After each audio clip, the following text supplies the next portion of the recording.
Just after midnight on August 31st, 2001, 36-year-old Dana Laskowski sat on her couch sipping a drink at her home in Puyallup, Washington, which is about 35 miles outside of Seattle. Dana had been enjoying a night at home by herself, but as she sat there on the couch, the silence in the house started to feel a bit unsettling. It just was not something she'd gotten used to yet. Dana was the mother of 9-year-old triplets, so the house was typically filled with a lot of noise. But tonight, the kids were 3 hours away staying with their dad. Dana and her husband Stan had separated the previous year, and after the separation, Dana had moved several hours away to Puyallup, where some of her family lived. Dana and Stan had tried hard to effectively co-parent the triplets. She loved the idea. She loved that the kids still had a good relationship with their father, but not having them around all the time had been a huge transition for Dana. Dana grabbed the remote off the coffee table and turned on the TV, just to have some background noise. She sipped her drink and then kind of laughed at herself. Spending a night on her own really should not be that big of a deal. It should be fun, it should be enjoyable. And plus, even though her triplets would be gone for a few more days still, Dana worked as a nanny for a couple in town, and she'd be able to spend time with their kids, who she loved too. And so Dana told herself to just relax and enjoy a stress-free night. Then she leaned back on the couch and tried to watch TV. But as she was doing that, she suddenly heard this noise coming from the back of the house. She put her drink down, turned off the TV, and then walked out of the room towards the back door. She expected to see her 17-year-old niece and Amanda's best friend, Emily Lauenborg, standing in the hall, because Dana always kept her back door unlocked for these two teenage girls. Amanda and Emily both had strained relationships with their families, so Dana had become a kind of surrogate mother to both of them. She let them use her house to do laundry, take showers, or to just have a place they could come where they would feel taken care of. But when Dana reached the back of the house, she didn't see the girls standing in the hall. She walked to the back door and glanced outside onto the back porch, but she didn't see anybody there either. She figured she must be hearing things. Being home alone could do that after all. So she left the back door unlocked in case the girls did show up later, and then turned back around and headed back to the couch. Even though it was late, Dana suddenly thought about giving her niece a call, just to check in on her. The last time she'd seen Amanda and her friend Emily, they had been spending almost all their time with this group of teenage guys who called themselves the Park Rats, because they always hung around at the same public park. Dana tried to keep an open mind and not judge, but she couldn't help but worry about two young women spending time with a group of guys who did not seem to have any ambition in life. And she knew for a fact that some of the Park Rats had pretty serious drug problems. On top of that, Amanda and Emily were both relatively small girls, and Dana knew they really couldn't protect themselves if any of the guys ever tried to get physical with them. Dana sat down on the couch, still debating if she should call Amanda. However, before she could make up her mind, she heard something at the back door again. Then she heard footsteps coming down the hall.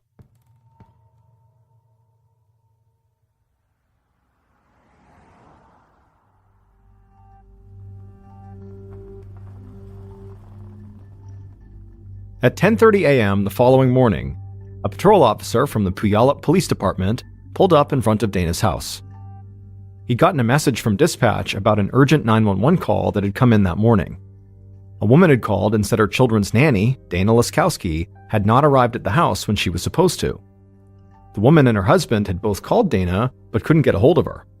And this really worried them, because Dana would never not show up without calling and making sure the kids would be okay.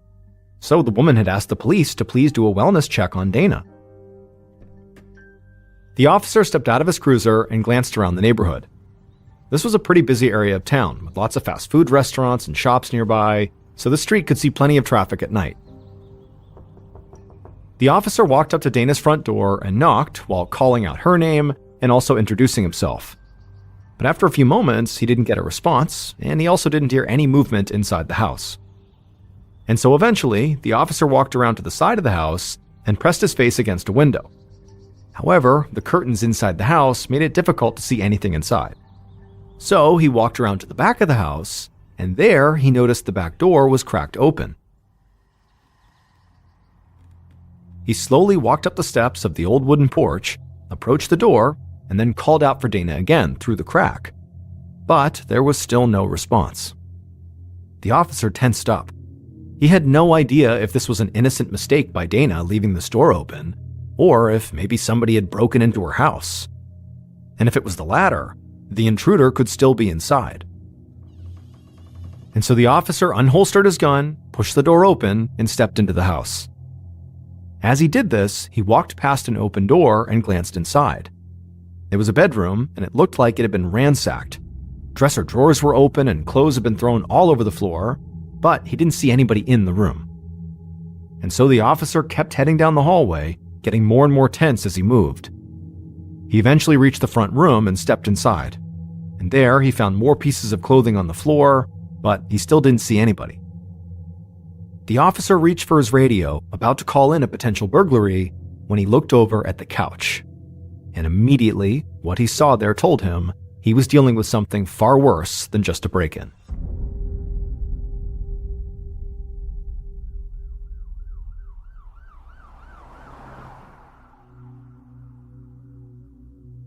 A little later that morning, veteran homicide detective Scott Bramhall of the Puyallup Police Department arrived at Dana's house.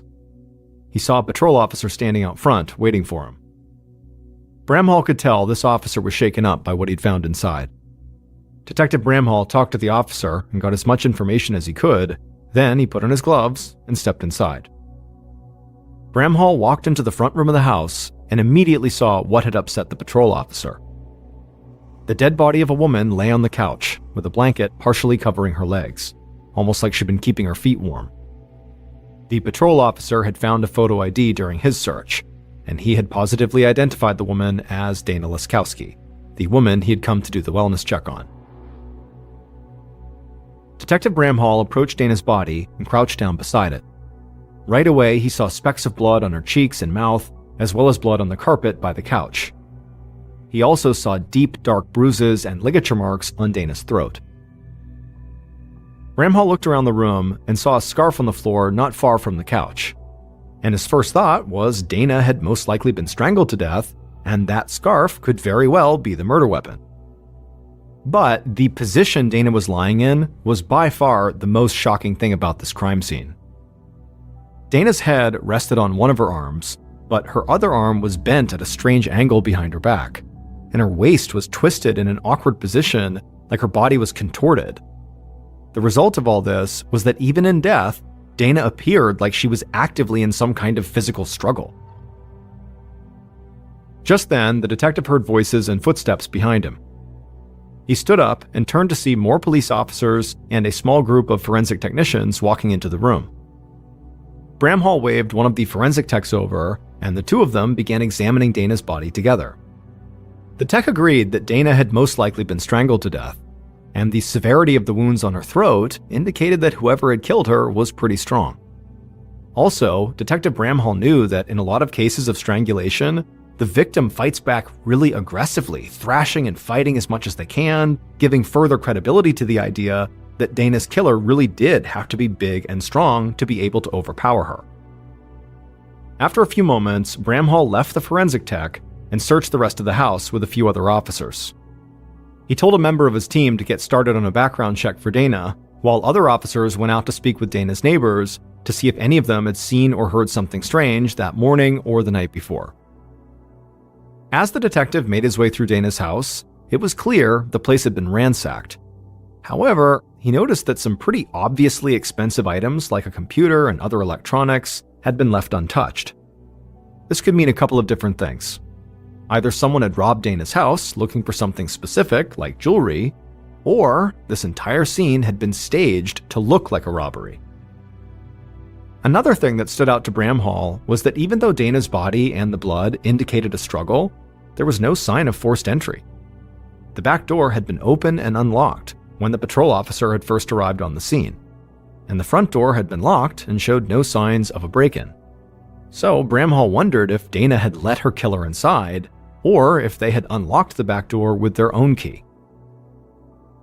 As Bramhall was searching the house, one of his team members came up to him. This officer told him that he'd only just started looking into Dana's background, but already he'd found something important. She and her husband Stan were recently separated, and Stan was not answering his phone.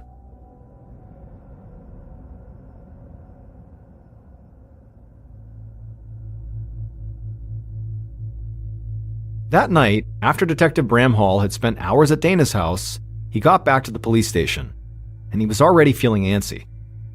Dana's husband, Stan, like any murder victim's spouse, would basically automatically be a major suspect under almost any circumstance.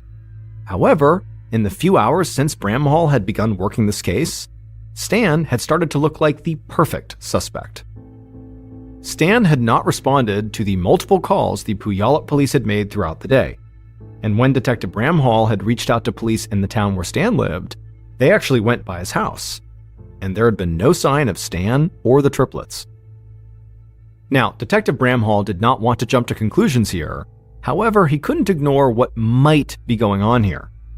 A man killing his estranged wife so he could have sole custody of their kids was actually a fairly common thing. Still, Bramhall couldn't do anything until they actually tracked Stan down. So, the detective stayed in touch with the police in Stan's town, and he also contacted the Washington State Police to tell them to be on the lookout for Stan. In the meantime, Bramhall started to gather information on Dana's friends, family, and her employers. Now, he was already planning on interviewing everybody close to Dana, but if Stan didn't turn up soon, he hoped maybe one of them would be able to help police track him down. But the following morning, before Bramhall had met with anybody else, he got a phone call in his office. And as soon as he answered, he heard the voice of a man who sounded upset and a bit frightened. It was Dana's husband, Stan. Stan explained that he had just taken his kids camping and had been at a spot out in the woods that didn't get cell service. So when he'd left the campsite earlier that morning, he saw he had tons of voice messages from the police. And when he had called the cops back, he learned that his estranged wife had been murdered. And then after that, the police had connected him to Detective Bramhall. There was no question in Bramhall's mind that Stan was a major suspect. However, if Stan was innocent, Bramhall could not imagine a worse way to have gotten such horrific news. Bramhall told Stan they needed to talk right now in person, and so Bramhall said he would just drive over to Stan's house right now. Stan said okay, and so Detective Bramhall hung up and then told members of his team to begin looking into Dana's friends and family. Then Bramhall got in touch with the local police where Stan lived to say he was going there to interview him, and then he headed out. The 5-hour drive led Bramhall through the woods and hills of the Pacific Northwest, and as he drove, it hit Bramhall just how slow-going this trip really was. He wondered if Stan had gotten angry about having to make this drive just to see his kids. Maybe he'd gone to Dana's house and confronted her about it. If they'd gotten into a fight, Stan could have flown into a rage and killed her. Now, this was just a theory, but when Bramhall finally got to Stan's house along with a local officer and they met Stan at the front door, Bramhall's theory didn't seem too far-fetched. Because Stan was a big guy. He could have easily overpowered Dana. But more importantly, Bramhall noticed right away that Stan had scrape marks on both of his legs, a sign that perhaps he had a recent physical altercation with someone. Stan led Bramhall and the other officer into his house, and they all sat down together in the kitchen. Bramhall didn't waste any time. He asked Stan flat out if he and Dana had been arguing about their separation, and if that tension had led to any physical altercations. Stan immediately shook his head and said no. He didn't deny that he and Dana argued, and that being separated and trying to co-parent triplets could be stressful, but he said he and Dana had worked hard to help each other and to support each other, and to make their kids' lives as normal as possible. Bramhall immediately changed the subject, and asked Stan how he'd gotten those scrapes on his legs. Stan looked a little surprised by the question, but he said he'd gotten them while playing baseball. Bramhall jotted it down in his notebook, having no sense of whether or not he was actually getting the truth. Finally, Bramhall asked Stan if he'd be willing to submit a DNA sample. And at that, Stan's whole demeanor changed. He'd been cooperative the entire time, but now he said there was no way he was going to provide DNA. He still didn't really know what was going on here, and he hadn't even talked to a lawyer. Bramhall knew he couldn't force Stan to give them a DNA sample, not yet at least. He also knew a lot of people, even innocent people, didn't like the idea of providing their DNA. So Bramhall stood up, said he'd check into Stan's camping trip alibi, and that he'd be in touch. Hours later, Bramhall made it back to the station. and he felt like nothing had really changed regarding Stan. Stan was still a major suspect, and since he hadn't provided a DNA sample, the police would just have to keep digging into his alibi and his background to see if they could find anything that directly connected him to the murder. However, within minutes of getting back to the police station, one of Bramhall's team members came into his office and told him he had a major new lead. Detective Bramhall was worn out from all that driving he'd just done, but he felt an instant rush when he heard this. He asked the officer what he'd found. The officer said he'd spoken to the couple who employed Dana as their nanny, and they said Dana had a stalker, a guy named William. And Dana had even said to her employers that if she ever turned up dead, William would be the one who had killed her.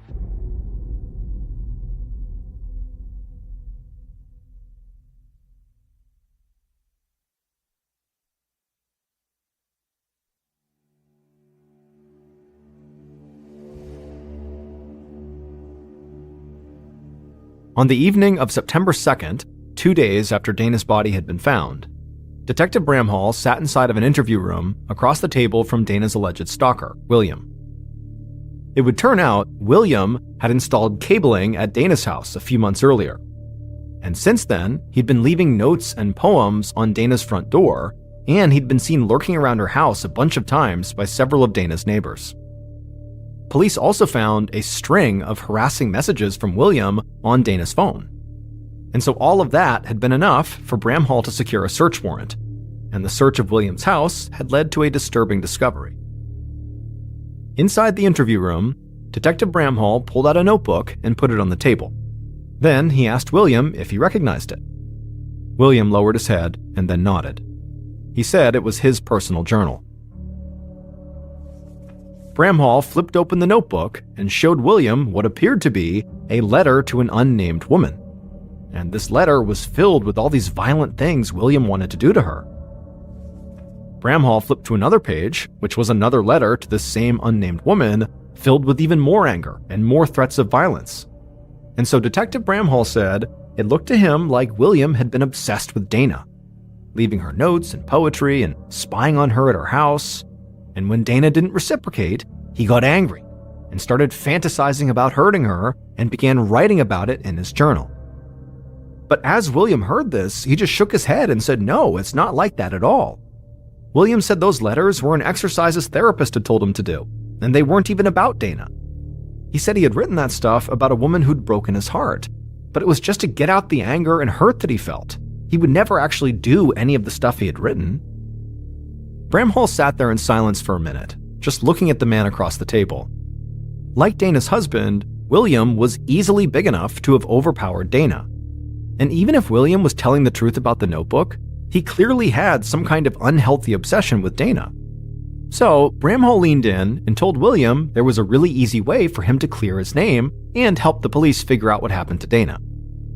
William could provide the police with his phone and a DNA sample. And William didn't hesitate.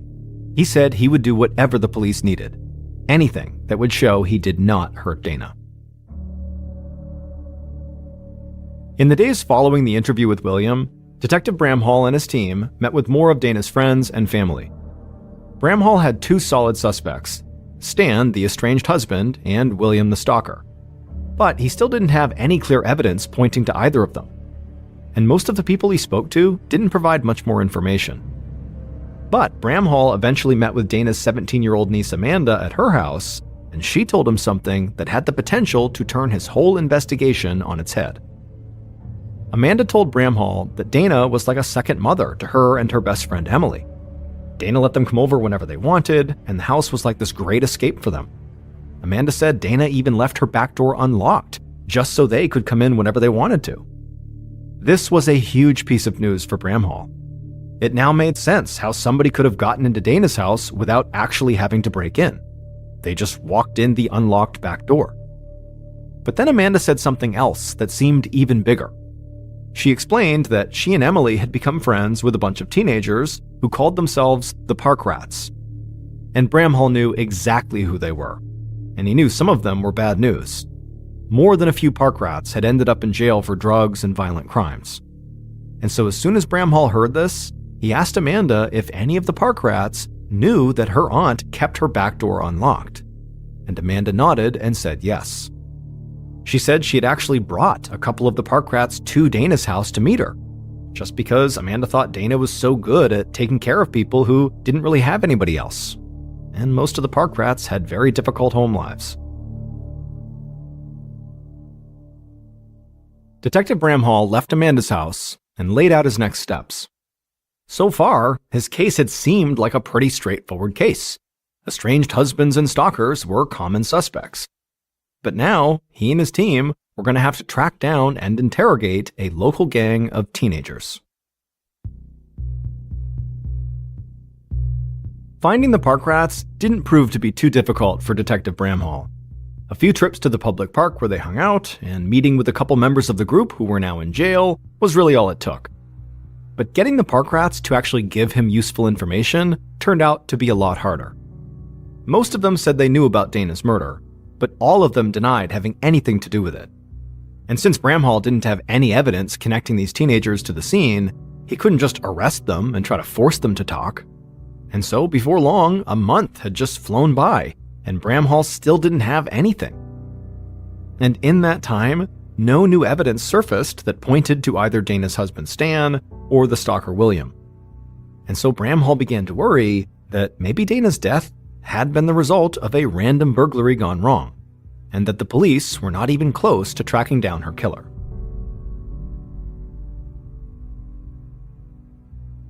On October 4th, 2001, so 34 days after Dana's murder, her friends and family finally gathered for her funeral. Because of the ongoing investigation, police had waited longer than usual to release the body back to the family. But now, a funeral home in town was packed with people who had come to express how much they loved and missed Dana, and how much she had been there for them. Detective Bramhall and some members of his team attended the funeral, watching to see if anyone might do something that jumped out at them. But nothing out of the ordinary happened. It was just a group of people grieving the loss of a loved one. After the service was over, Bramhall secured the funeral memorial book, which had been signed by the people who had attended. Bramhall hoped that he could find someone in this book that could maybe offer his investigation a new lead. So Bramhall and his team brought the book back to the station and they went through it, and as they did, they saw some people, in addition to signing it, also left written notes. And one of these written notes totally floored Bramhall. After reading the note several times, Bramhall felt confident he had just found a massive clue. Bramhall and his team quickly met with the person who had written this note, and what that person said led police right back to the park rats.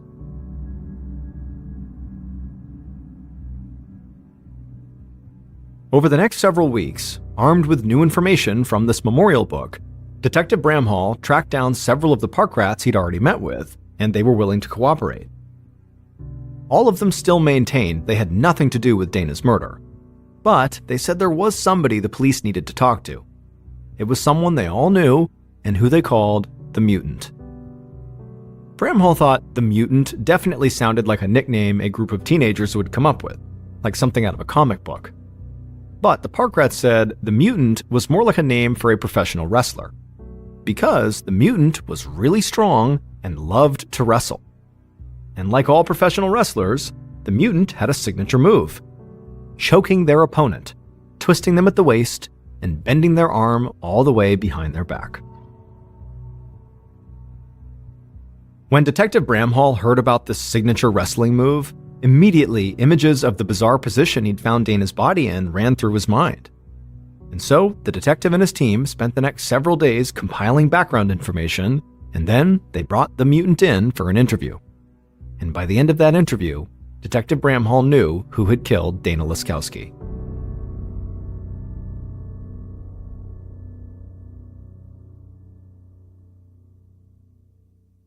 Based on information from the Mutant, evidence found at the crime scene, and interviews conducted throughout the investigation, here is a reconstruction of what police believe happened to Dana not long after midnight on August 31st, 2001.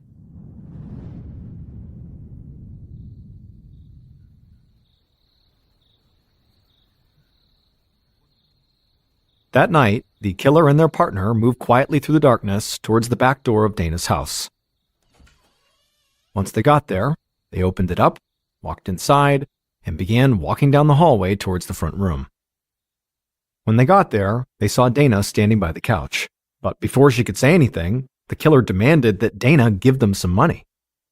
Dana stayed calm and said she was sorry but didn't have any money, but the killer immediately snapped back and said Dana needed to hand over some cash right now. Dana repeated that she didn't have any money, and then she asked the killer and their partner to please just leave, but the killer wasn't having it. They walked over to Dana, they grabbed her and shouted that they wanted her money now. Dana tried to push the killer off, but the killer was too strong. Dana screamed, and this only set off the killer even more. They hit Dana in the face and then slammed her to the floor. Dana tried to get up off the floor, but the killer just leapt on top of her and rolled her over onto her stomach. Then the killer saw one of Dana's scarves laying on the arm of the couch, and they grabbed it.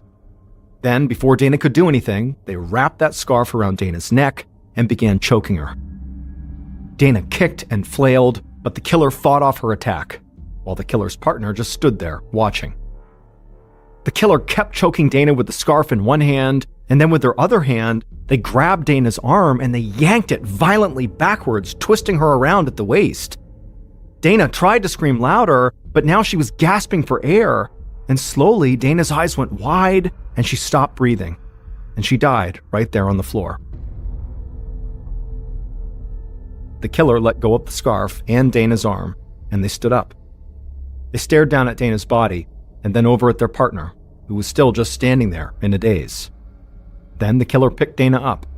The scarf fell to the floor as the killer laid Dana on the couch, still in her twisted position with her arm pinned behind her back. The killer then grabbed a folded-up blanket from the edge of the couch and covered Dana's feet and part of her legs with it, almost like they were tucking her in. But after the killer stepped away from the couch and kind of surveyed the scene, it was like they began to panic.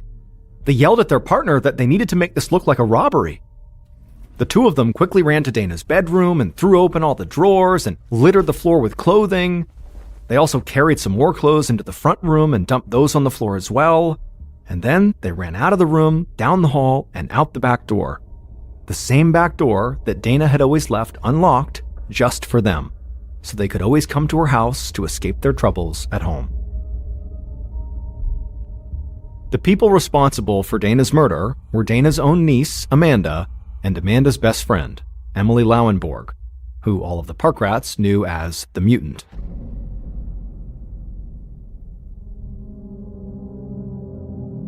The two young women had gone to Dana's house to try to get Dana to give them some money, and when she refused, it was Emily, the mutant, who attacked and killed her.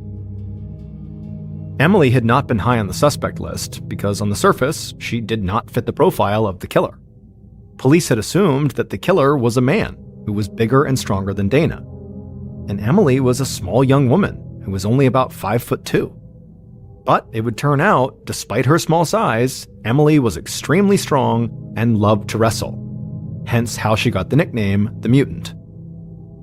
The note that Detective Bramhall saw in Dana's funeral memorial book that really stood out to him was written by Dana's niece, Amanda. And it read, "I'm sorry I wasn't a better niece for you. 34 days clean and sober. It's all for you." The funeral was held exactly 34 days after Dana's murder, suggesting Dana's murder prompted Amanda to go sober on that same day. Now, that in and of itself is not totally unreasonable that a death in the family would prompt a big life change. However, to Bramhall, as he was reading through the notes, that note just felt weirdly specific to reference her sobriety and the exact number of days inside of this memorial book when all the other notes were just far less specific. And so to him, something felt off about it. And so the detective followed up with Amanda and asked her about the note, and she would admit to him that she had been struggling with drug addiction. And so Bramhall wanted to know if her sudden sobriety was connected to Dana's murder, like the note implied.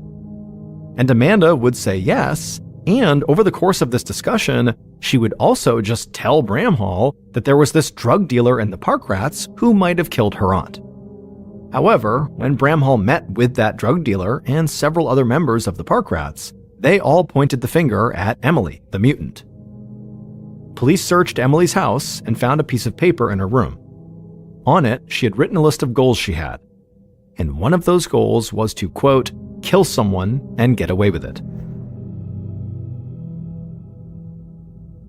Emily eventually confessed to the murder, and Amanda admitted to being in the house during the murder.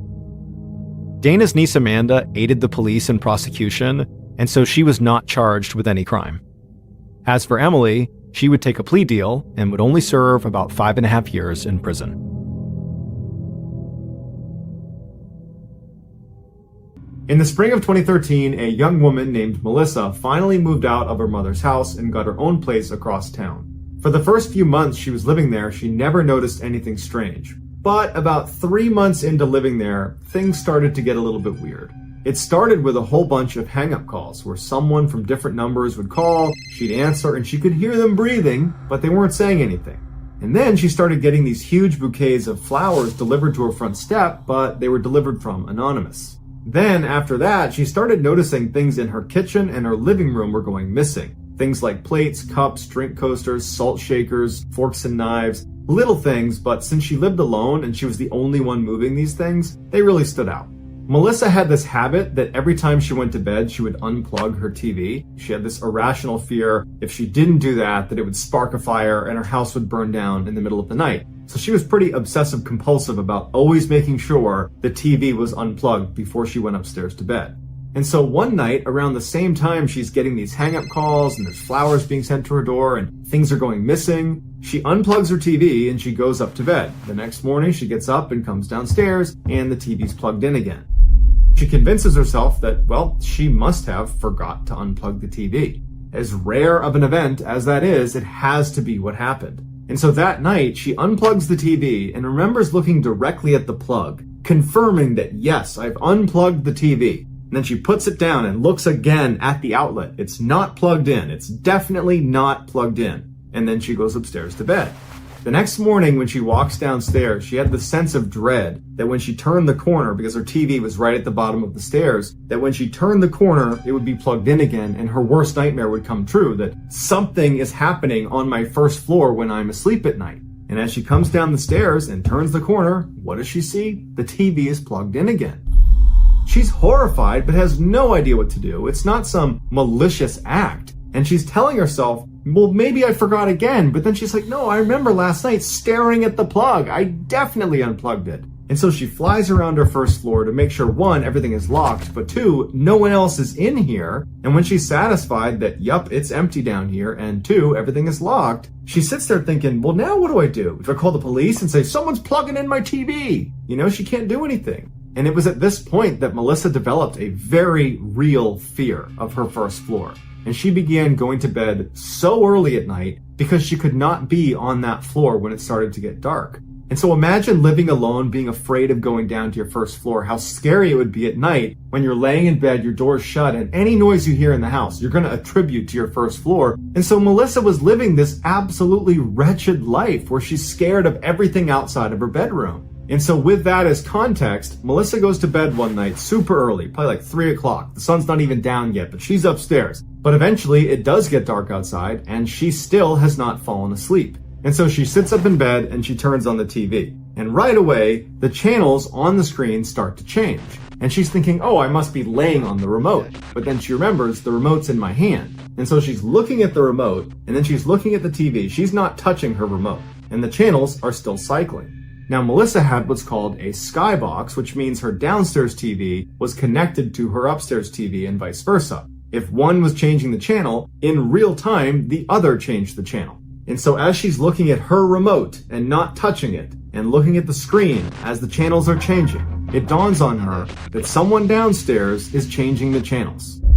And so frozen in fear, all she can think to do is turn off her TV because that's the one function that does not have any impact on the other TV. So she turns the TV off. And so in total darkness, in a house she's already terrified of, she is straining her ears to try to hear some sign that this is either something, someone's down there flipping through channels, or this is nothing, and I just happened to turn the TV on when the skybox was malfunctioning. And as she's sitting there, all she can hear is her own breathing, and she can feel the pounding of her heart in her chest. But she doesn't hear any sounds in her house. She doesn't hear the TV on. She doesn't hear footsteps, doors opening, none of that. It's silence in the house. So after what probably felt like an eternity, she just grabbed the pillow and clutched it in front of her and put her head into the pillow and just laid like that until she eventually fell asleep.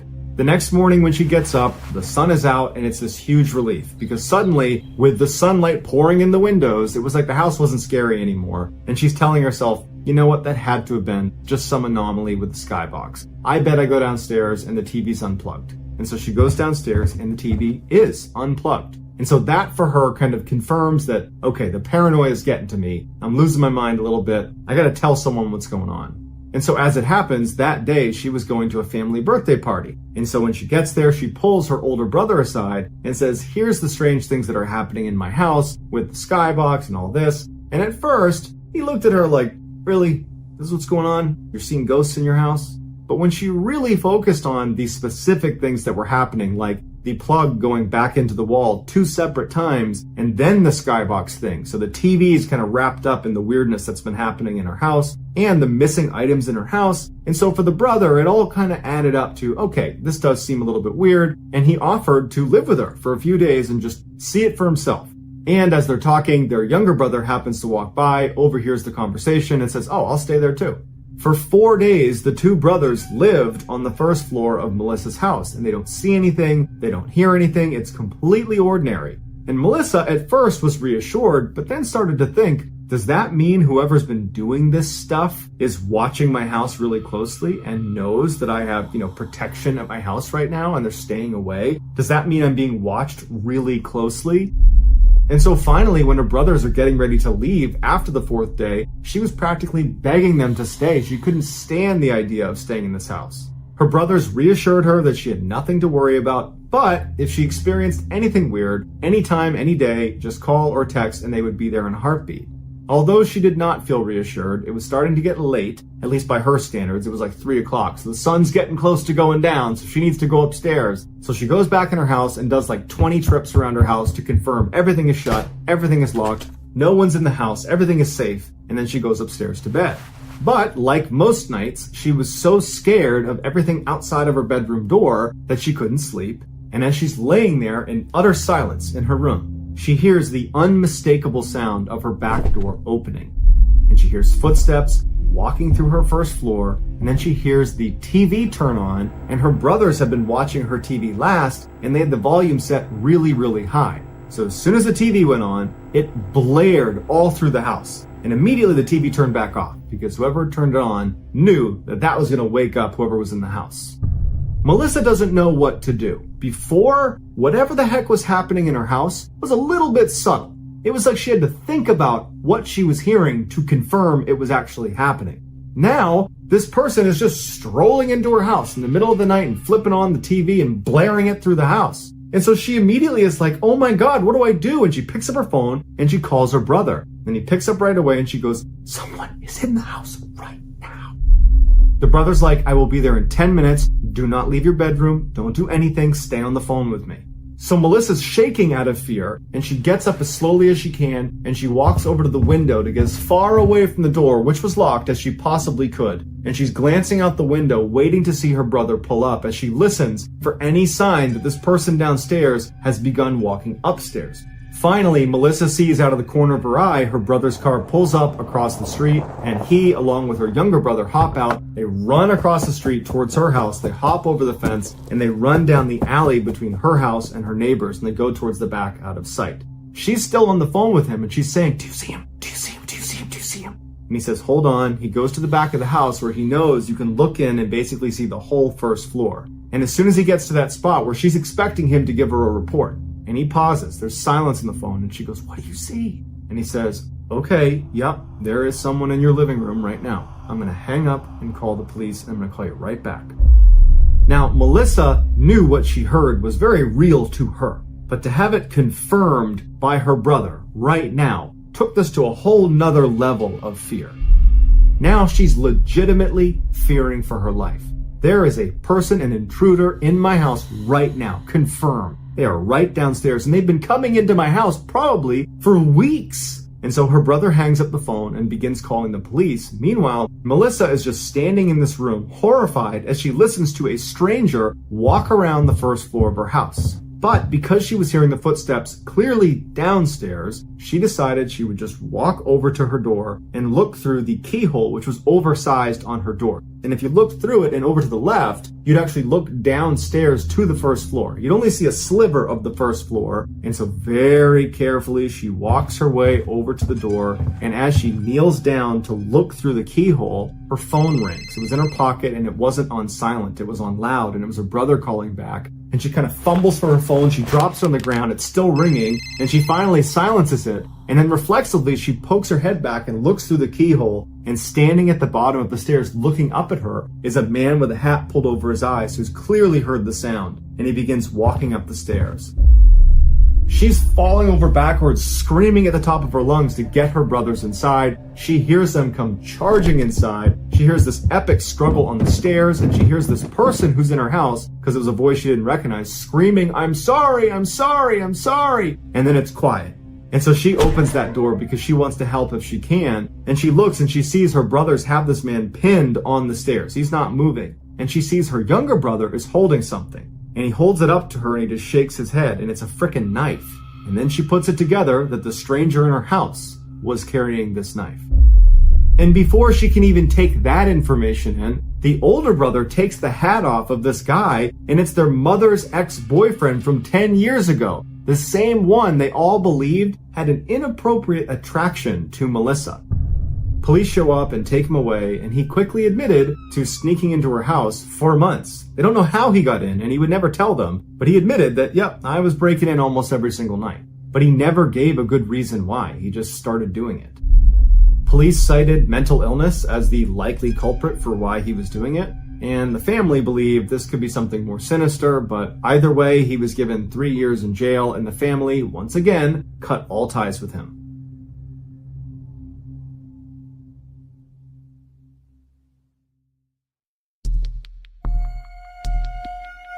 Our next story is called The Shaman.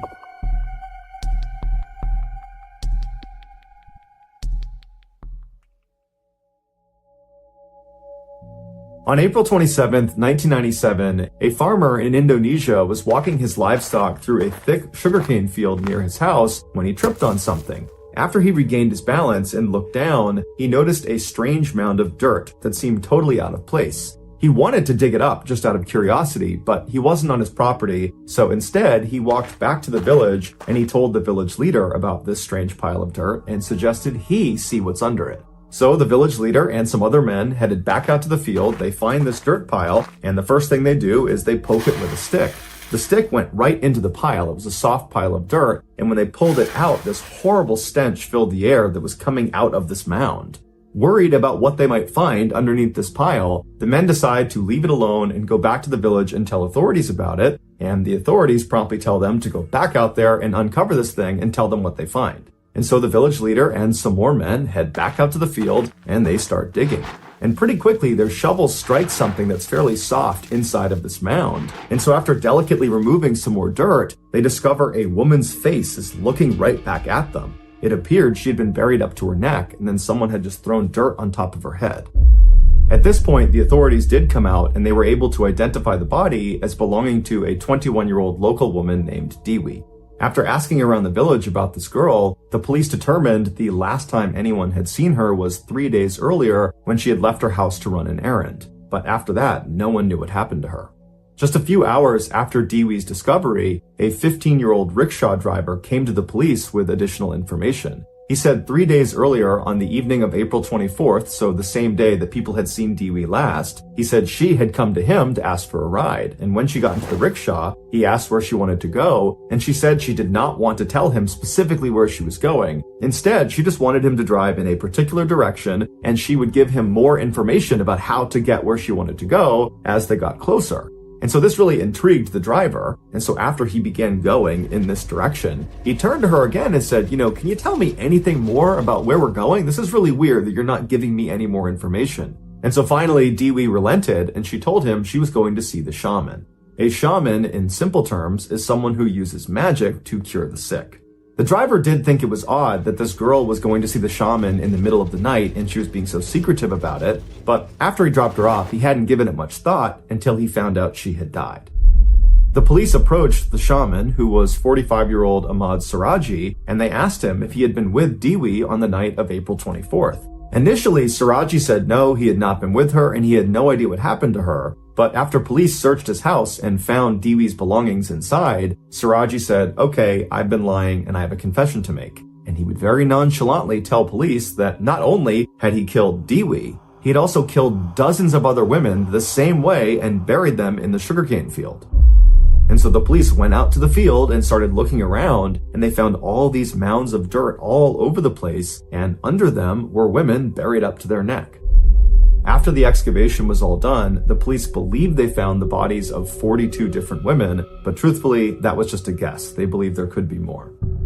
During his trial, Siraji explained in detail why he did the things he did. He said back in 1986, so 11 years earlier, he had this vivid dream where his deceased father came to him and instructed him to drink the saliva of 70 women, and if he did that, he would become immortal.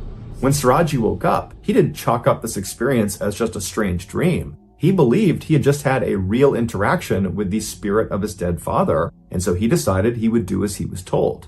But his father didn't explain to him how he was going to extract the saliva from these 70 women. And so after thinking about it for a couple of days, Siraji decided the most efficient way to do it would be to just kill the women and then forcibly take their saliva. To find his victims, Siraji began telling people in his village that he had supernatural powers, that he was able to grant women specifically everlasting beauty and riches. And many people believed it. And so as this rumor spread not only around his village, but to surrounding areas, lots of women heard about it and came to him and requested his services. He would tell them to come back later that night when it was totally dark and to not tell anyone where they were going. Once they arrived, they would come inside of Siraji's house and they would pay him a fee that was roughly equivalent to $300. And then he would tell them he needed to perform a ritual to give them their beauty and their riches. And so they would leave his house, they would cut through a cemetery, and they would enter into that sugarcane field, and they would walk for a while until Siraji stopped them. And he would hand the woman a shovel and he would tell her to dig a hole in the ground. And he would assure her this is part of the ritual. And so he would stand there as she dug the hole until it was about waist deep. And then he would tell her to get in the hole and put her hands by her side. If she was at all nervous, he would just reassure her again that this is all part of the ritual, that lots of people have done this before, that it's totally safe. And so she'd get in the hole, she'd put her hands by her side, Siraji would take the shovel and he would fill the hole back in until she was completely immobilized. And then at this point, Siraji would pull out a cable, he would wrap it around their neck and he would strangle them to death. And then once they were dead, he would pull their body out of the hole, and then he would forcibly extract their saliva. And then after that, he would take the shovel again and dig the hole a little bit deeper, and then he would put the body back inside the hole, making sure their head was still sticking out of the ground. And he would orient them so their face was looking towards his house, because he believed having these women constantly looking at him at all hours of the day gave him more power. He said as for Dewi, when she first came to his house and she had paid that fee, she was worried about leaving and going and doing this ritual. It scared her. And so Siraji told her to wait, and he went into the other room where his wife was, and he told her that, hey, I'm gonna go kill this girl and I need your help. I need you to calm her down. And his wife, who had no idea her husband was a mass murderer, just immediately went along with it. She came back into the room and she assured Dewi that everything was totally fine. They had done this before. It was all going to be perfectly safe. And she even said she would come with them to do this ritual. And so at this, Dewi was much more calm and she agreed to go. And so the trio left the house. They went to the cemetery, out to the field, and then only 2 people came back. Siraji was executed in 2008 by firing squad, and his wife was sentenced to life in prison.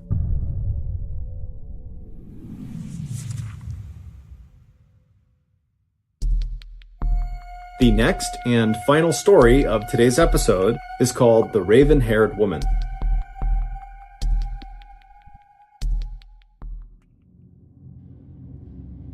In 1889, when Karl Tanzler was just 12 years old and living with his family in Dresden, Germany, he had a very strange dream.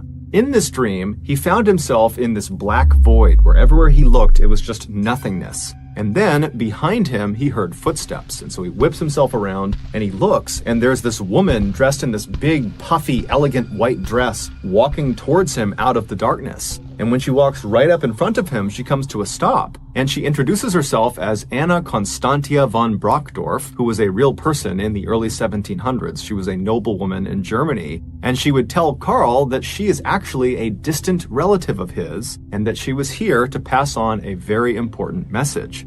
Carl was rooted to the spot. He didn't know if he should be afraid of what she was going to say, or excited or nervous, but before he could decide, Anna had already turned and was pointing in the direction she had appeared out of. And so Carl turns and looks in the direction she was pointing, and out of this blackness, out of this void, came this woman's face. It was a face detached from a body. It almost looked like a floating picture of a woman's face. And as this face floated closer and closer to them, Carl was immediately struck by just how beautiful this woman was. Her hair was jet black like a raven's feathers, and her skin was white like porcelain. But there was something off about this woman, this floating face. She looked sad and kind of frail.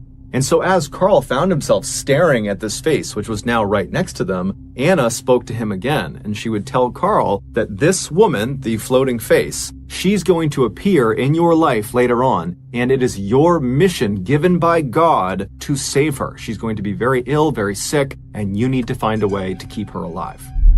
Then Carl, in real life, woke up. And immediately he was struck by just how visceral that dream had been. It really felt like that had just happened to him. But after a few moments, it seemed like, okay, that was just a dream.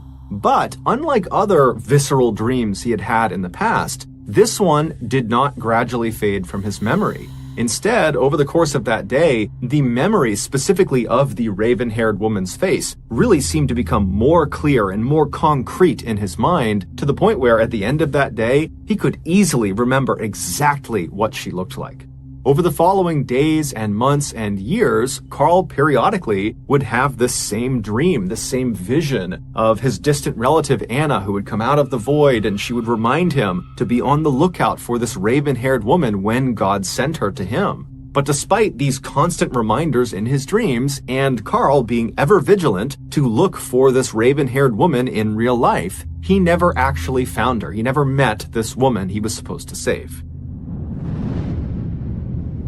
Fast forward to 1926, Carl was 39 years old. By this point, he had gotten married, not to the raven-haired woman, but instead to a local woman in Dresden. And the pair had had 2 daughters together, and they lived a simple life. And, by and large, Carl seemed rather content and happy with his life. However, secretly, he was a little disappointed that these dreams, these visions that he was having of Anna and the raven-haired woman, that they had not come true, that it really had just been a dream.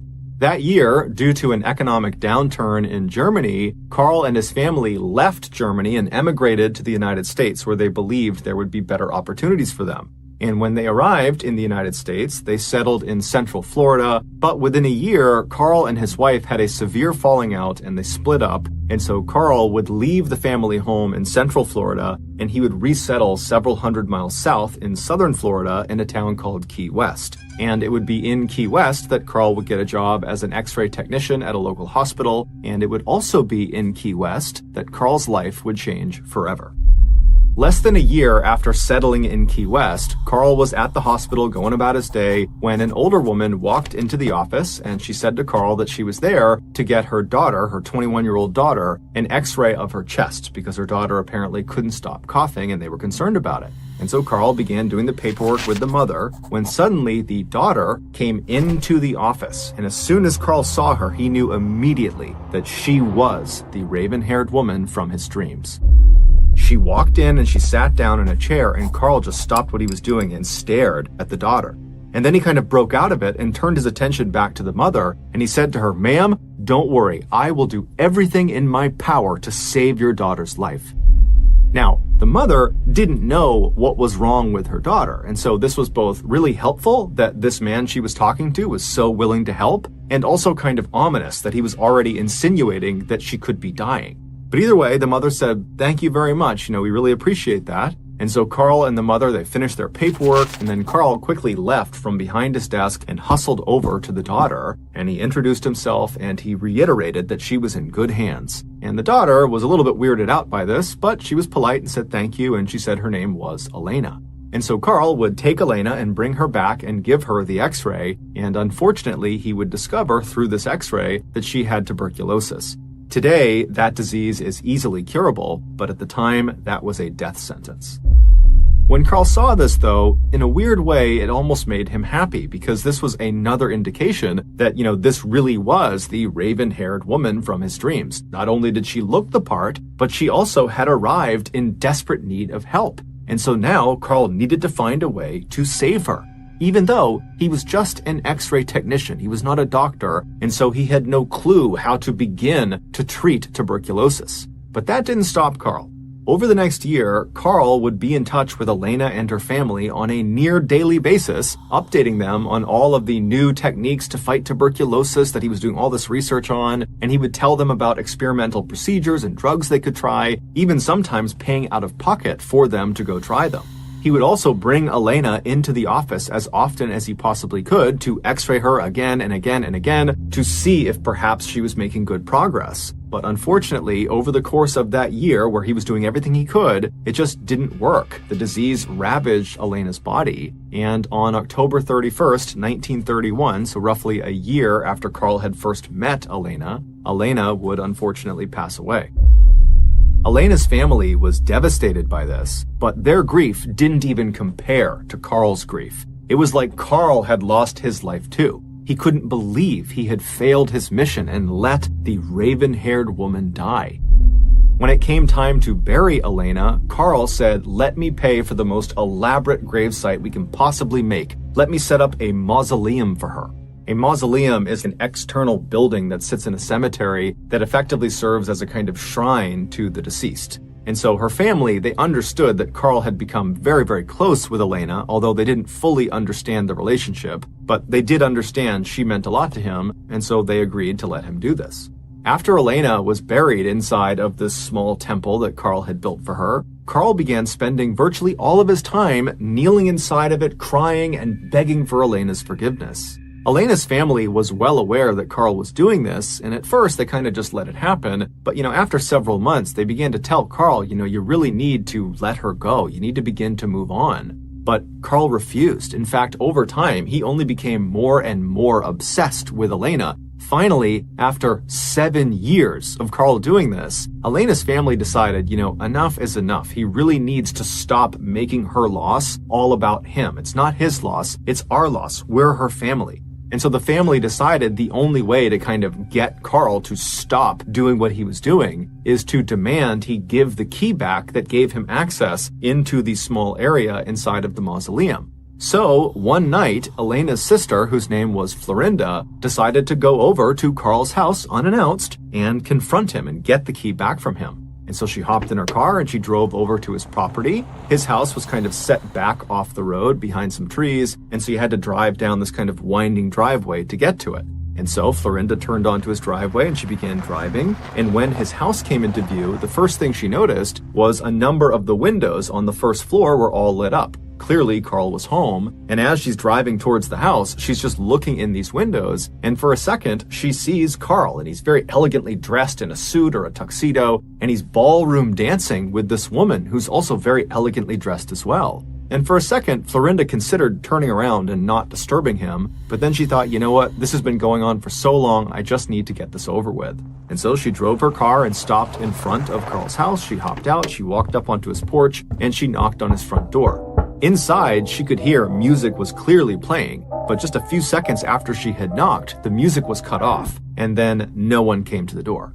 And so Florinda knows there's people inside this house, and so she knocks again, but again, there's no movement in the house. It's just silent, as if the people inside are pretending not to be there. And so finally, frustrated, Florinda knocks on the door a third time and says, "Carl, I know you're in there. I have to talk to you about my sister. Please come out here." And so finally she heard the shuffling of feet, and then she heard the sound of the door unlocking, and it opened up just a crack. And through this crack, Carl looked through, and he looked out at Florinda very suspiciously, and he said to her, "What do you want?" And Florinda would say, "Look, I'm here to talk to you about my sister. Can I please come inside for a second, or can you come out here and talk to me?" But Carl pretty much immediately said no, and then he shut the door. However, Before he shut the door, Carl had very briefly stepped out of the way, allowing Florinda to see through that gap into the house. So before the door actually shut, she got to see who and what was inside that house. And what she saw was the woman Carl had been dancing with,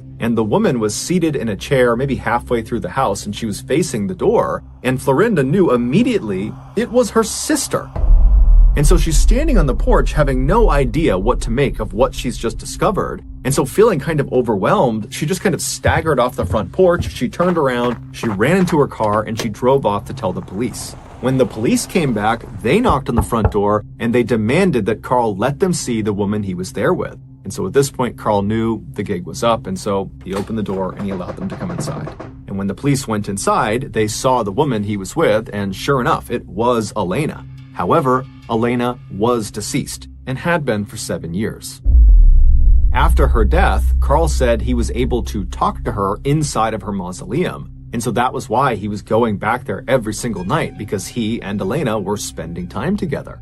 And then at some point in 1933, so 2 years after Elena has been dead and buried, Carl would say she told him while he was visiting her mausoleum that she didn't like being in the mausoleum and that she wanted to come back with him and stay at his house. And so the following day, Carl had shown up with a child's wagon, and he pulled her out of her coffin, pulled her out of the mausoleum, put her corpse in this wagon, and wheeled her back to his house.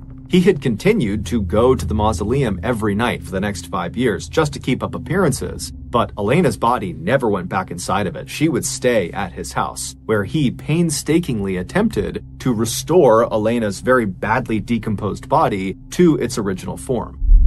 He strung piano wire through her entire body, connecting all of her bones together to keep her skeleton intact. He replaced her eyes with glass eyes, and he began rubbing the special wax all over her skin. He also stuffed her insides full of rags in order to give her a full, natural look, and he constantly sprayed her with perfume to reduce the smell.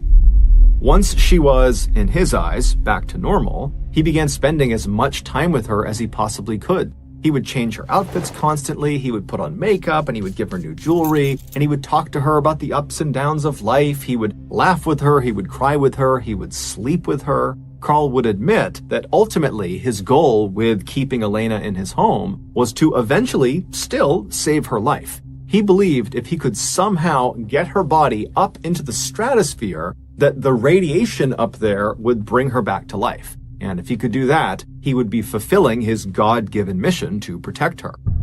But Carl never got a chance to launch her into the stratosphere. Instead, he was charged with wantonly and maliciously destroying a grave and removing a body without authorization. However, these charges would be dropped and Carl would be set free. As for Elena, her body was returned to her family and they would bury her in Key West.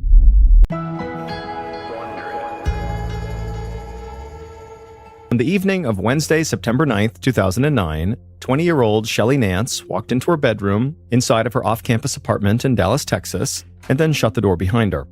Shelley liked the fact that once inside of her room, she would not need to speak to anybody. She preferred it that way. She settled down on her bed with her back propped against a stack of pillows, and then she took out her notebook and pencil and began to draw. Shelley spent most of her time drawing on a computer at the Art Institute of Dallas, where she was a second-year multimedia and animation student. But when she was by herself and just wanted to relax, she preferred just using pencil and paper. Tonight, Shelley began sketching a young woman who looked a lot like herself, slender with long flowing hair, and just the hint of a smile on her face. Shelley originally began drawing to escape the boredom of growing up in the tiny town of Italy, Texas, where she'd always been something of a loner. She even joked about that in her senior yearbook, choosing a biting quote to go with her picture. She wrote, "You laugh at me because I'm different. I laugh at you because you're all the same." But Shelley got so good at drawing that it actually changed her life. She eventually won an art competition that gave her a partial scholarship to this art institute, and suddenly Shelley had a plan for life after high school, to be an artist. As soon as she got to the art school and started meeting her eccentric and creative classmates, Shelley felt like she'd finally found her place. For the first time ever, she had friends who actually understood and accepted her quirks. They would go to anime conventions together and even dress up as their favorite anime characters. It was a world that Shelley frankly never could have imagined back in her hometown, which was basically no more than a truck stop along a highway. And going to this art institute provided another big first for Shelley. She had a boyfriend, Nathan Shuck. and they often could be found playing video games together on the couch at his apartment. But as Shelley sat there sketching tiny doves into her picture, she realized that having this active social life now could actually be kind of a burden. Until recently, she had never had to consider anybody else's feelings but her own, but now having a boyfriend meant she had to plan for 2 people. And after dating Nathan for 2 months now, she was actually starting to have her doubts about the relationship. She thought Nathan was a good person, but deep down, she knew she didn't feel about him the way he felt about her.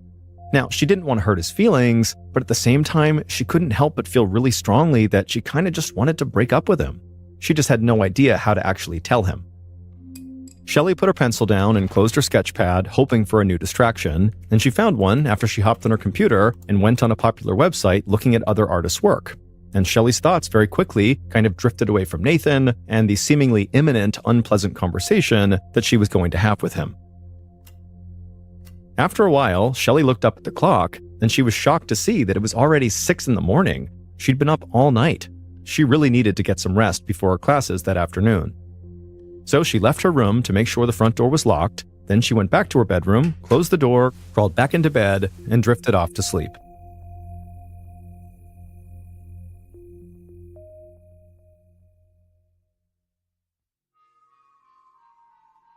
A little more than 24 hours later, at 7 a.m. on Friday, September 11th, Shelley's mother, Cynthia, woke up in a motel in Colorado.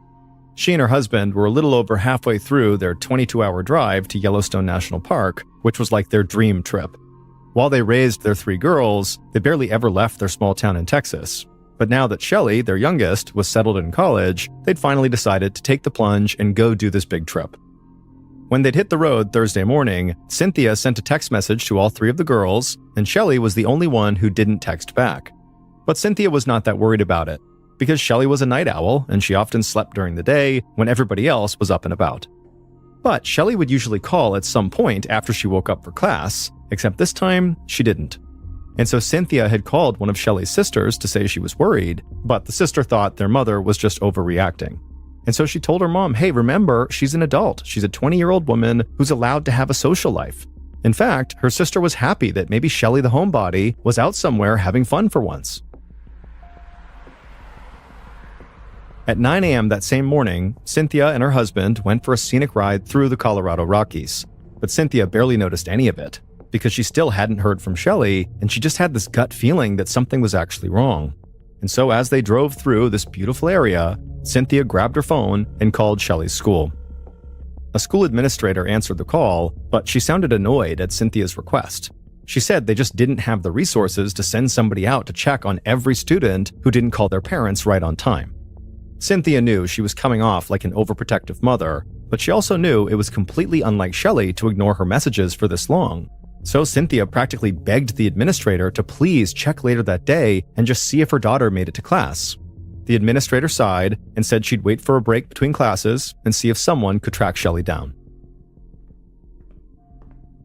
Around noon that day, Shelley's roommate, Ashley Alvera, grumpily made her way up the stairs towards their apartment.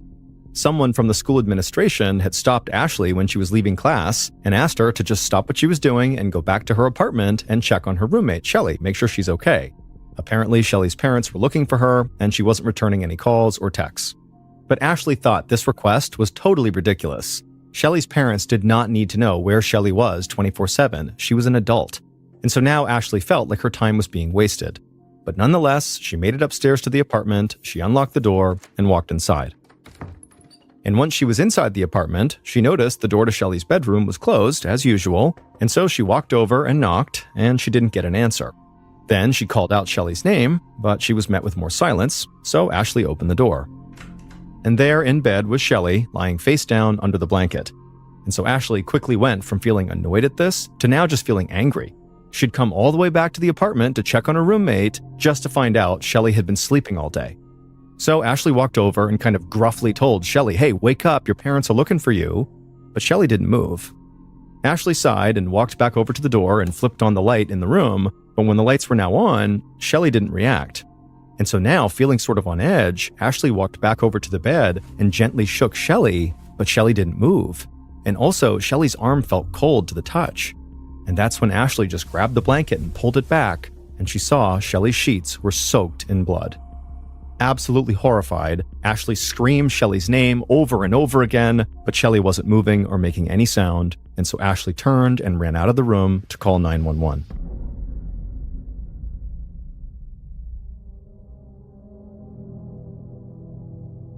Not long after that 911 call, the school called Cynthia back and began to tell her what was going on. They told her her daughter had been found in her room, she was covered in blood, and then before the caller from the school could explain further, Cynthia's cell phone just went dead. The reception in the Colorado mountains where they were was terrible, and so she had just dropped service. And so Cynthia, who's heard this terrible thing about her daughter, began frantically trying to call back, but she just couldn't get any service. And so Cynthia shouted at her husband to turn the car around and keep driving until she got better phone reception. Her husband immediately did a U-turn and hit the gas, making the tires squeal, and then just as suddenly as Cynthia had lost service, she suddenly had service again. And so she screamed at her husband to stop the car so she could call them back. And so Cynthia, whose hand was now shaking, finally got through to the Art Institute and breathlessly asked them if her daughter was okay. And the woman on the other end said she was so sorry, but Shelley was dead. Police were investigating right now, but it appeared her daughter had been murdered. Cynthia and her husband just sat there in silence in the middle of nowhere, absorbing the worst news a parent can possibly receive. Cynthia felt this desperate urge to do something, visit Shelley's apartment, talk to detectives, or just be there to comfort their other daughters. But they had no choice but to just start driving again because it was going to take them nearly a day to drive all the way back to Texas. At about the same time that Cynthia and her husband got this terrible news, Detective Paul Elzy placed a fan belt and motor oil on the checkout counter at a Dallas auto shop. He was heading out to his farm in East Texas that weekend and was looking forward to doing some maintenance on his tractor. And just as he finished paying, his phone rang. It was his partner. His partner said they had a murder to solve, and it was a tough one. A young art student had been stabbed to death in her bed with no witnesses, and so far, no evidence. Suddenly, Elzy knew he was not going to be spending time at his farm. So he left the auto shop, got into his car, and drove across town to Shelley's apartment complex. Elzy walked up the stairs to Shelley's apartment and stepped inside. And already it was flooded with evidence technicians who were dusting for fingerprints and snapping photos. Elzy's partner greeted him and quickly got him up to speed. The victim's roommate discovered the body around noon, but she said she didn't know anything else because she'd been away at class all morning. Unfortunately, the technicians had not found anything useful so far. No fingerprints, shoe prints, or hairs near the body that could give police some clues to who the killer was. Detective Elzy thanked his partner for the update and said he wanted to take his own look around the small apartment to see if anything stood out. Elzy was a seasoned homicide detective with 36 years on the force. He saw each case as a challenge, a puzzle he would need to solve, and sometimes the pieces did just kind of fall into place. Inside the apartment, he noticed the TV and some other fairly expensive electronic equipment were still there. Also, the windows weren't broken, and there didn't appear to be any signs of forced entry, so this didn't seem like a robbery. More likely, Elzy thought, the victim let the killer into their apartment, or the killer had a key. Elzy walked into the bathroom next to Shelley's bedroom and realized why there was so little blood tracked around the apartment. He could see a spot of blood on the edge of the sink, as well as a few spots on the edge of the tub. The killer had clearly tried to clean themselves up after committing the murder, and so whoever killed Shelley had thought this crime through and potentially had really thought through how to get away with it. Elzy then headed to the bedroom to look at the victim. Shelley was lying on her stomach on the bed in a shirt and underwear. Her back and neck were covered in wounds, and her long reddish-brown hair was now matted with dried blood. Elzy had seen countless bodies over his long career, and he usually kept a very cool professional distance from the victims' lives. But he was not prepared for what lay before him now. The murder was gruesome, but that wasn't what unsettled him. It was Shelley herself. She was the same age as one of Elzy's daughters, and he suddenly felt like he was looking at his own child lying there, covered in blood. Elzy composed himself and leaned over the bed and looked more closely at the condition of Shelley's body. He couldn't even count the number of stab wounds in her neck and back, but there didn't seem to be wounds anywhere else, including her hands and arms. The lack of defensive wounds made Elzy think that Shelley had not put up much of a fight against her attacker. Plus, all the blood seemed to be concentrated on the bed, while the rest of the bedroom looked basically undisturbed, as though Shelley never had a chance to get up. So maybe she was asleep when this happened. Shelley's clothes were still on and relatively undisturbed, making Elzy think she had not been sexually assaulted as well. But looking at her battered body, Elsie saw a killer that must have been filled with rage, and this rage-filled killer clearly had ready access to this apartment. And so the detective felt certain that Shelley must have been killed by someone she knew who must have had a very personal and serious problem with her. Later on that day, sometime in the afternoon, the medical examiner provided a more detailed picture of what actually killed Shelley. Both her carotid artery and her jugular vein, which are in her neck, were severed, and her esophagus and trachea had been punctured, as well as one of her lungs. And so Shelley had suffered multiple wounds that on their own would have killed her, but she had several of these fatal wounds. Yet beyond the savage attack on Shelley's upper body, there were basically no other injuries. Not only were there no additional stab wounds, the medical examiner also concluded that Shelley had not been sexually assaulted. And the killer left behind almost no obvious physical clues, except perhaps one. As the medical examiner was swabbing under Shelley's fingernails in hopes that maybe she might have scratched her killer, he spotted a blue speck under Shelley's left wrist. It looked like nothing more than a tiny piece of plastic, but it was the only physical evidence the killer seemed to have left behind. So he had sent it off to the lab to be tested. Detective Elsie was interviewing Shelley's roommate, Ashley, at the police station when he heard a knock at the door, and one of the officers handed him the autopsy results. Elsie stepped into the hallway outside of the interview room and quickly scanned over the report for highlights, and one finding jumped off the page at him. From the condition of Shelley's body, the medical examiner estimated that she had been dead for up to 24 hours by the time Ashley found her. Elsie was startled. He had assumed that Shelley must have been killed no more than a few hours before Ashley found her, but now the medical examiner was saying that the murder most likely happened a full day earlier, sometime on Thursday, not Friday. And this cast the murder into a whole new light. And so Elsie went back into the interview room with lots of new questions for Ashley. It dawned on Elsie that if Ashley's story was to be believed, that meant Ashley had been living with the corpse of a roommate for the better part of a full day.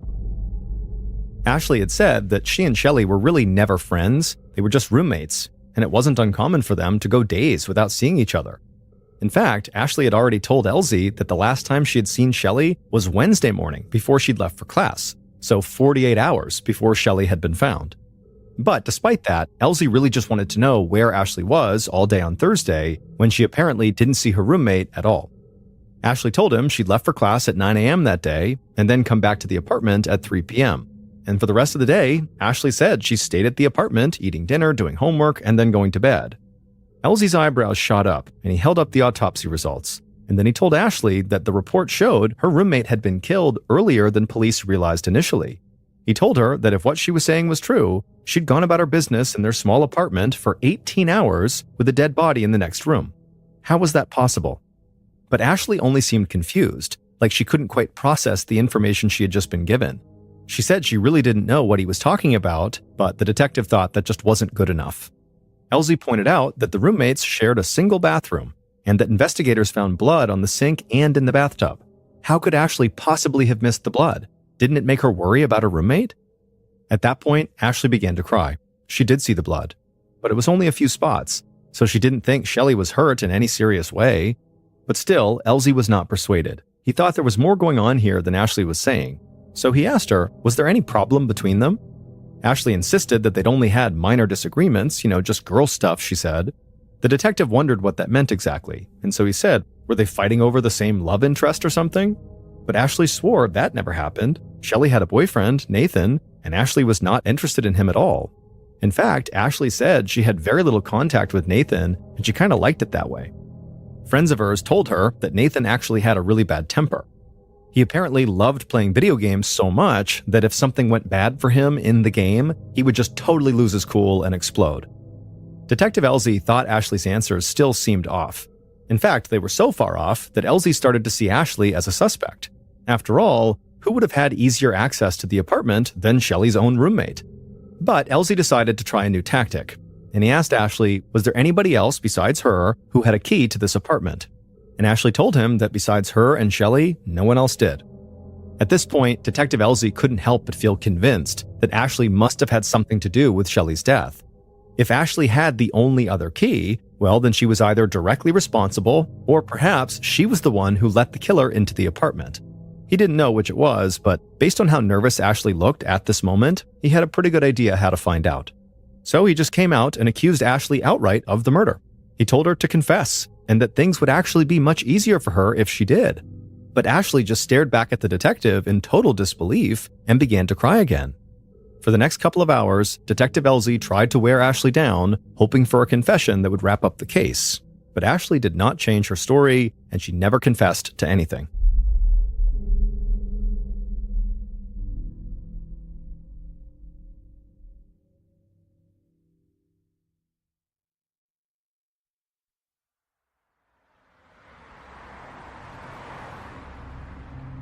By Saturday, September 12th, after an excruciating, mentally torturous journey, Shelley's parents finally arrived back in Texas and went to meet with Detective Elsie. When they came into the station, Elsie thought they looked like they hadn't slept the entire drive back, and he knew they were obviously grieving. But he did need to talk to them right now regardless of their condition. Their answers could be the key to finding out who killed their daughter. And so the first question he asked them was, were there any problems between Shelley and her roommate Ashley that they were aware of? Her parents seemed surprised by the question. They said their daughter and her roommate Ashley weren't exactly good friends, but they certainly didn't have any major problems that they knew of. Elsie followed up by asking if they could think of anyone who might want to hurt Shelley. Did she have any enemies? But her parents said that Shelley had always been a bit of a homebody who kept to herself, and because she didn't really go out much, there wasn't any drama in her life and very little opportunity to make enemies. Cynthia said that of their 3 daughters, Shelley was the easiest to raise. She never drank alcohol or did drugs, stayed out late, or got into trouble. After that, Detective Elsie asked them what Shelley's boyfriend, Nathan, was like.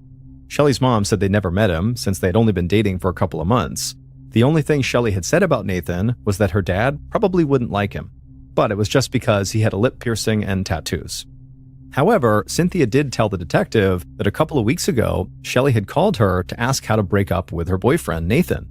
Cynthia had given her some advice, but after that, she had no idea if Shelley actually had broken up with him or not. Now, Elsie needed to know whether Shelley had followed through and ended that relationship with Nathan.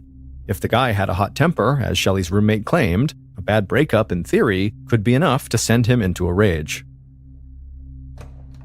Later that day, when Elsie walked into the interrogation room to speak to Nathan for the first time, he was surprised to see Nathan's appearance. Even though he had tattoos and a piercing, he was really just kind of a skinny kid. And the way he was sitting in the chair seemed so childlike. He had pulled his feet up onto the seat and was kind of clutching his knees close to his chest the way a child would. But Elsie knew looks could be deceiving, so right away, he asked where Nathan had been on Thursday, the day of Shelley's murder. Nathan said he'd been staying at his mother's house that week, and he had slept there on Wednesday night. On Thursday morning, his mother had dropped him off at the school at around 9 a.m., but he didn't have school until 3. The detective couldn't believe what Nathan had just told him. He had just admitted that he had this big window of time on the day Shelley was murdered that was basically unaccounted for. Nathan told the detective that all he had done that day was homework in the computer lab during the 6 hours before his 3 p.m. class, but Elsie was sure that Nathan had left at some point for some amount of time, maybe to go to the bathroom or maybe to get something to eat, something. He just felt like 6 hours sitting in the same spot doing homework nonstop sounded sort of unlikely for even the most diligent of students. But Elsie kept that to himself and just asked Nathan if he had a key to Shelley's apartment. But Nathan said he didn't. Elsie asked him why not. If Nathan was her boyfriend, wouldn't Shelley give him a key? But Nathan said they'd only been dating a couple of months, and really their relationship was not that serious. They hadn't had sex, in fact they hadn't even kissed. He told the detective the only thing they'd ever done that was sort of intimate was hold hands. Elsie was convinced that Nathan had to be downplaying his relationship with Shelley to kind of make himself seem less culpable. I mean, after all, what college couple didn't do anything more than hold hands if they've been dating for a couple of months? I mean, it just seemed kind of unrealistic. But Nathan swore that really was the truth, and he insisted that holding hands was actually a really big deal for both of them. At this point, the detective realized he was likely dealing with a very sheltered and somewhat awkward kid. But he also knew about Nathan's reputation for having a really bad temper, and so maybe he could get Nathan to show it by catching him off guard. So the detective directly confronted him. He asked Nathan how he felt when Shelley broke up with him. Was he angry? Did he lose control? Is that what happened? But Nathan didn't seem angry at all. He seemed confused. He said he didn't know what the detective was talking about because Shelley had not broken up with him. Elsie told Nathan he was lying. He knew from Shelley's mother that Shelley definitely wanted to break up with him, and he told Nathan his new theory. Shelley must have ended their relationship, and Nathan had been so upset he had flown into a rage and killed Shelley. But to Elsie's surprise, instead of protesting his innocence, Nathan barely reacted. He just sat there staring. Elsie asked him, "What are you thinking about?" And Nathan just said he felt sort of numb, that he didn't know how to react, that this felt like a bad dream he was just hoping to wake up from. Following a hunch, Elsie then asked Nathan to lift up his shirt. Nathan did what he was told and stood and lifted it up, and the detective could see visible scratches on his chest. Elsie immediately wondered if maybe he got those scratches from Shelley as she tried to fight off her attacker, maybe at first, because he knew she didn't put up much of a fight, but maybe she put up a little bit of a fight and that was it. But Nathan said no, he got those scratches actually from scratching himself. He said he didn't kill his girlfriend and he really had nothing to hide. At this point, Elsie saw an opening. If that was true, that Nathan had nothing to hide, would he let detectives search his apartment right now? Nathan said, yeah, go ahead, they wouldn't find anything. And so, a little while later that day, Elsie and some other investigators followed Nathan up the steps to his off-campus apartment. When they got to the door, Nathan unlocked it and let them inside. Elsie told Nathan to wait by the front door, and he had a detective stay with him. Elsie didn't want Nathan to interfere. When Elsie got inside the apartment, the first thing he noticed was the apartment was incredibly clean. He'd been inside a fair number of college apartments, and typically, they were a mess. He turned to Nathan and asked him, why is this place so immaculate? Had he cleaned it up recently, hoping to hide evidence? But Nathan said that he had nothing to do with how the apartment looked. His roommate was a total neat freak who couldn't bear the sight of dirty dishes or things lying around the house. Nathan said his roommate even cleaned up after him. Elsie nodded and then asked which room was Nathan's, and Nathan raised a hand and pointed him in the right direction. The detective went inside the bedroom, and within minutes, he made a troubling discovery. Nathan stored weapons underneath his bed. The detective found throwing stars and swords, but most disturbingly were all the knives. Boxes and boxes of knives. Elsie felt sure he would find the murder weapon among all these blades, so he bagged up each knife individually to be tested for blood. After that, Elsie left the bedroom and confronted Nathan again. He asked if Nathan had a fascination with violence, but Nathan said it really wasn't like that. He just liked to collect weapons that he thought were cool. Elsie didn't know what to make of that, but he was not convinced. Next, Elsie went to Nathan's bathroom, which, unlike the rest of the apartment, was a total mess. The counter was covered with containers of deodorant, hair gel, and shaving cream. There was stuff everywhere. But tucked in amongst the chaos was something very odd, even chilling. It was a clear sandwich bag with what appeared to be long reddish-brown hair inside, hair that was the same color as Shelley's. But that wasn't all. There was also what appeared to be drops of blood inside the bag as well. Carefully, with a gloved hand, Elsie lifted the bag up and then went to Nathan and held the bag out in front of him, demanding to know what he was doing with it. But Nathan, whose face now went white, swore he'd never seen it before in his life. He didn't even know what it was, and after all, who would collect a random sandwich bag of hair and blood? It made no sense. And then something shifted in Nathan's mind, and he said he wanted a lawyer before he answered any more questions, and he asked the investigators to please get out of his apartment. Since the detectives didn't have a search warrant, and they were there only as Nathan's guest, legally they had no choice but to leave. But they could keep everything they'd already found, and Elsie was very confident that one of the knives, and also that baggie, would come back positive for Shelley's blood.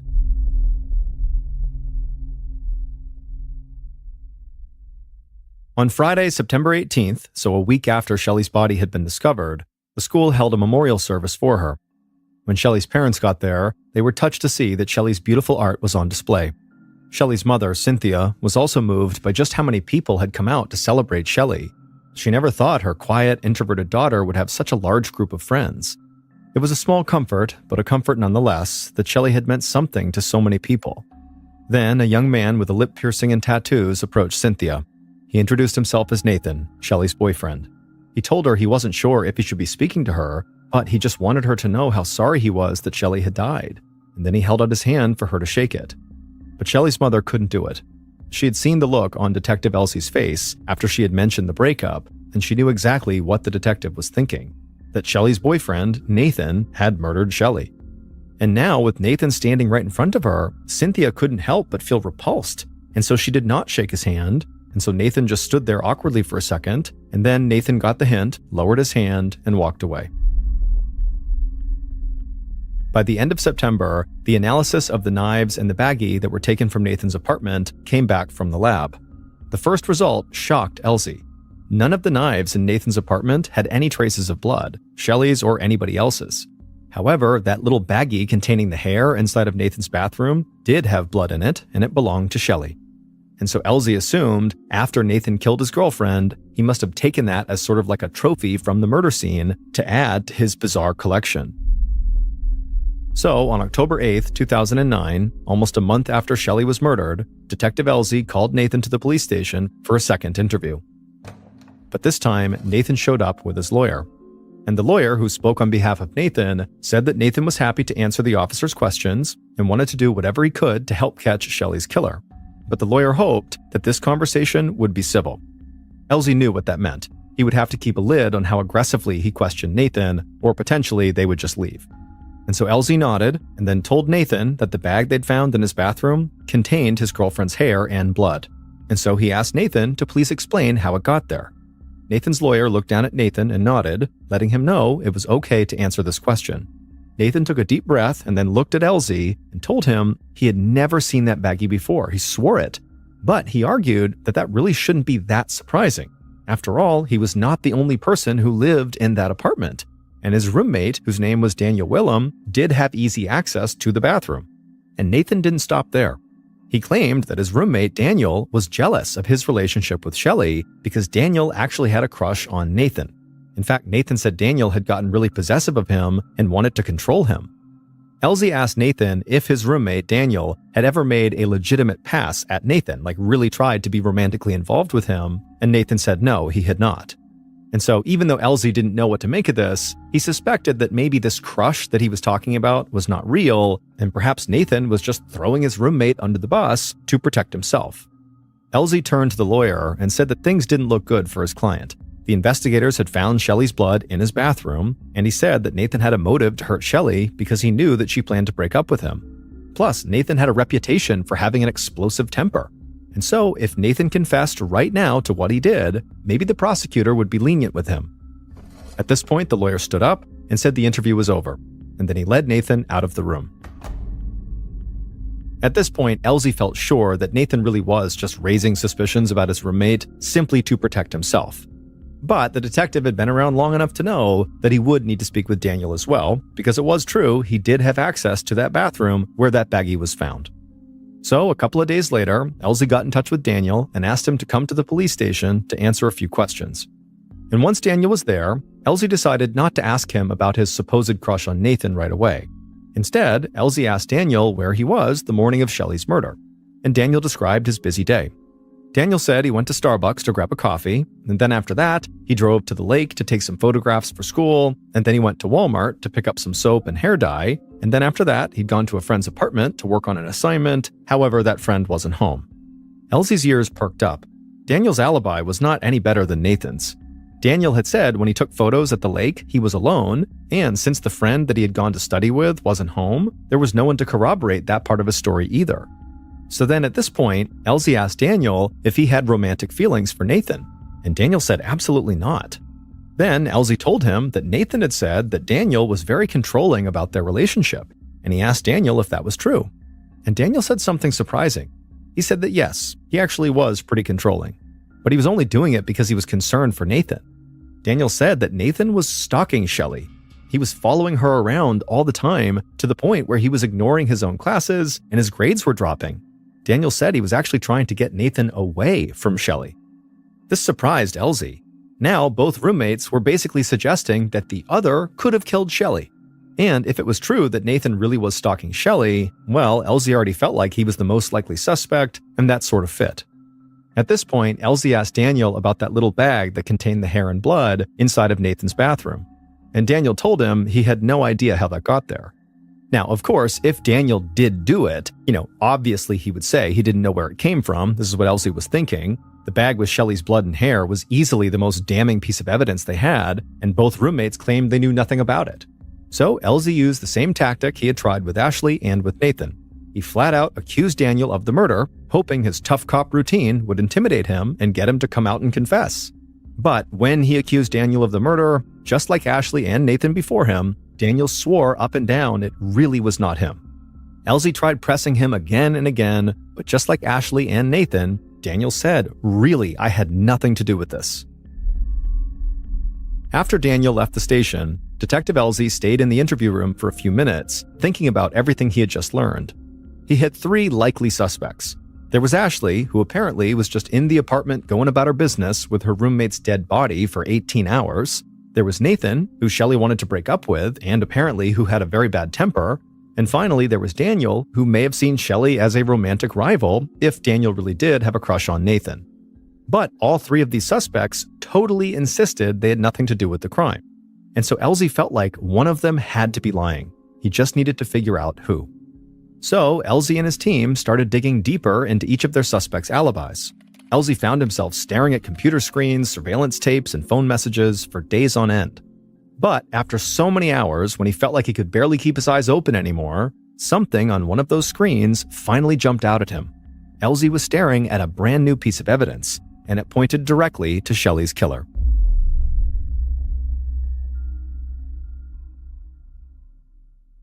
On November 4th, almost 2 months after the murder, police moved in to make an arrest, and Elsie had a very clear idea of what had happened to Shelley.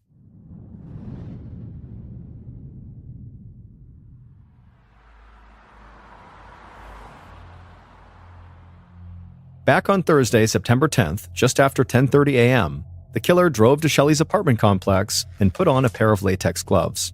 They climbed the stairs to the apartment and used a key to unlock the door. They quietly walked in, closing the door behind them. Once inside, they went straight to Shelley's closed bedroom. Slowly, so as not to make any noise, they turned the handle and opened the door. Shelley was fast asleep. The killer slowly walked to the bed, pulled out a knife, raised it up, and then brought it down into Shelley's neck. And then before she could scream, the killer stabbed her again and again and again. The killer stabbed Shelley 42 times in the neck and back before they finally stopped and stepped away from the bed. Shelley would die without ever waking up. After the attack, the killer went into the bathroom. There, they climbed into the bathtub, took off their bloody clothes, and put them into a bag, but in the process, they got spots of blood on the edges of the tub. Then the killer went to the sink and rinsed the last of the blood off their hands, never taking their gloves off. The killer then got dressed in the fresh clothes they brought along. Then they left the apartment, closing and locking the door behind them. When Detective Elsie looked into the 3 alibis of the 3 suspects, initially it seemed like they all checked out. Ashley had been in class, Daniel really had gone to Walmart, and Nathan was in the computer lab for 6 long hours. But while Ashley was in class, something strange was happening. She was getting a near constant stream of text messages asking where she was and if she was home. Elsie believed these text messages were the murderer trying to make sure the house was empty except for Shelley. And the person who sent all those text messages to Ashley was Nathan's roommate, Daniel.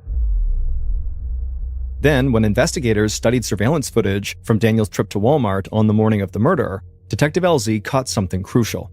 Daniel had purchased hair dye, just like he said, but he also purchased blue latex gloves. And the crime lab determined that the material from the brand of gloves matched that little blue piece of latex that had been found on Shelley's wrist. From there, Daniel's alibi fell apart. Surveillance showed he left Walmart at 10:12 a.m., but police could find no evidence that he went by a friend's apartment like he claimed he had. Police then began to look into whether Daniel's story about his roommate Nathan stalking Shelley was actually true, but it turned out if anybody was stalking and obsessed with Shelley, it was actually Daniel. Lots of his own friends said he disliked Shelley because she was dating Nathan, and Daniel was really interested in Nathan to the point where it seemed like he was romantically interested, despite the fact that Daniel denied that. And then also, Daniel would apparently send these aggressive text messages directly to Shelley sometimes, openly disapproving of her and Nathan's relationship, further making it seem like his motive for harming Shelley was because he wanted Nathan for himself. The last piece of the puzzle for Detective Elsie was figuring out how Daniel got into Shelley's apartment. Elsie discovered that Daniel had once borrowed Ashley's car keys, and that gave him the opportunity to make a duplicate of her and Shelley's apartment key, which he then used on the day of the murder. On November 4th, 2011, Daniel was convicted of Shelley's murder and sentenced to life in prison. After the conviction, Shelley's mother found Nathan and gave him a big hug and told him she was sorry for suspecting him and not shaking his hand at the memorial. He accepted her apology. Shelley's family created a scholarship in her honor. Every year since 2011, they've given it out to a student who was pursuing a degree in the arts. Night of October 25th, 2009, a fit, healthy 30-year-old man named Alex was at home in San Diego watching TV in bed. At some point, he noticed there was a slight pain in his left Achilles tendon. A tendon is the fibrous connective tissue that connects muscle to bone, and the Achilles tendon is the biggest tendon in your whole body, and it's the one you can feel on the back of your ankle. It connects your calf muscle to your heel. Alex had never had tendon pain before, and so he assumed it must just be tightness from the long walk he had taken that night around his neighborhood. And so after massaging it for a little while, eventually he kind of forgot about it and just kept watching TV until he fell asleep for the night.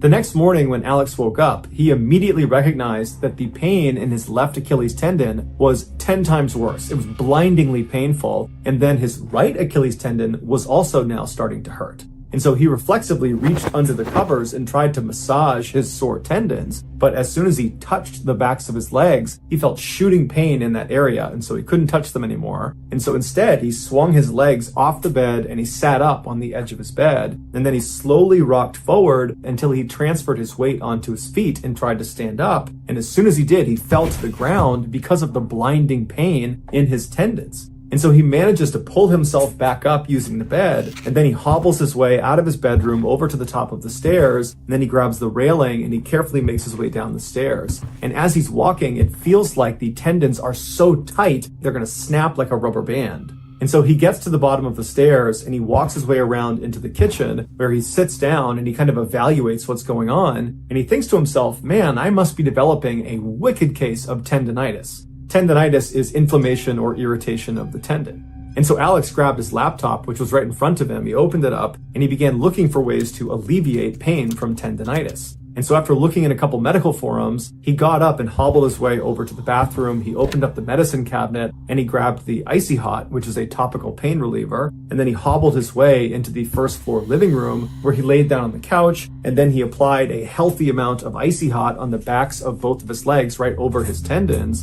And then he propped his legs up on 2 pillows. And so he laid there and he's thinking, okay, so it's the weekend. I have today off. I'll just lay here until the pain subsides. But by that evening, the pain had not subsided. It had gotten progressively worse.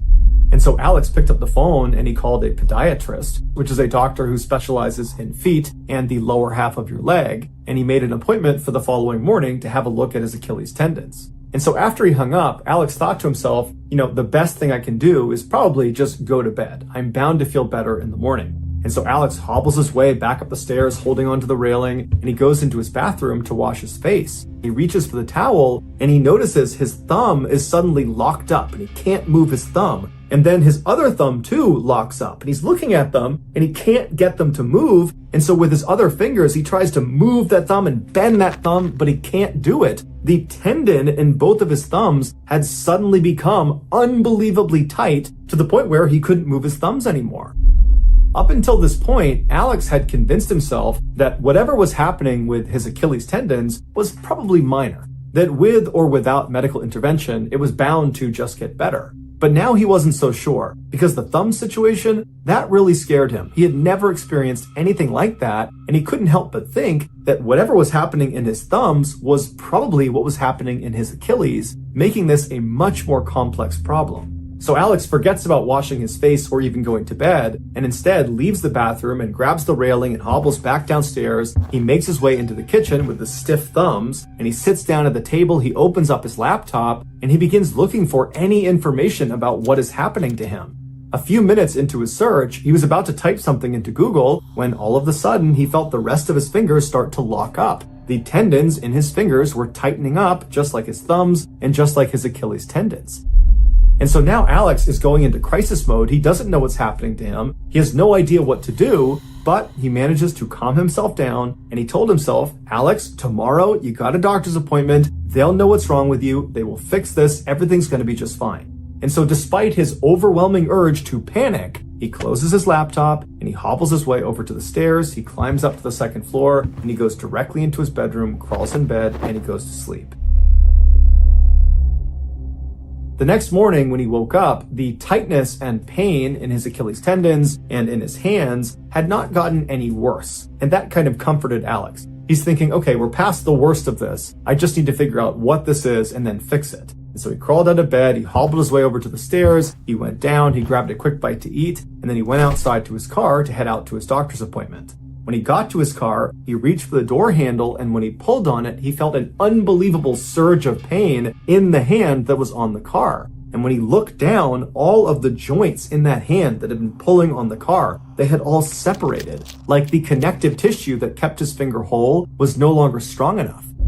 So Alex screamed and he retracted his hand in horror, and when he looked at it, the joints had gone back to normal, but the pain in this hand persisted. And so on adrenaline alone, Alex managed to use his other hand and got the car door open. He went inside, and then he could barely grip the steering wheel because one hand is now wrecked and his other hand is not much better. But he managed to speed to the doctor's office, and then when he got inside, he could barely fill out the paperwork because one hand was wrecked and the other wasn't much better, so he couldn't grip the pen. But after he gave them his paperwork, the doctor finally came out and they brought him back to an exam room, and that's when Alex explained that originally it was just his Achilles tendons. That's why he had called for this appointment. But after making that appointment, not only had the pain in his Achilles gotten much, much worse, but there was also now pain and tightness in his hands, including one hand that had just fallen apart when he tried to open a door.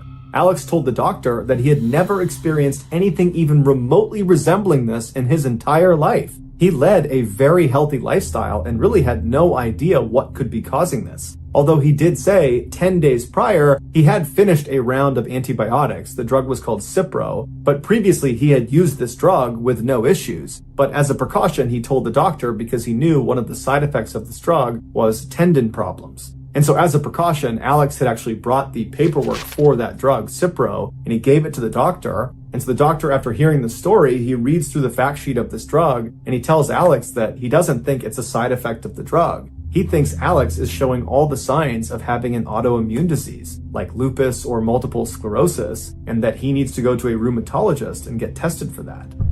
And so Alex is horrified by this. He can't believe that only a couple of days ago, he was totally normal, and now it felt like his whole life was falling apart. And so he left that appointment, he went out to his car, and he called a rheumatologist, and he set up an appointment for a couple of days later to get tested, and then he went home. And over the next couple of days, as he waited for that next appointment, his condition only got worse. Every muscle, joint, and connective tissue in his body was either extremely tight, or hurt, or both. By the time he made it to the rheumatologist's office, he could barely move on his own.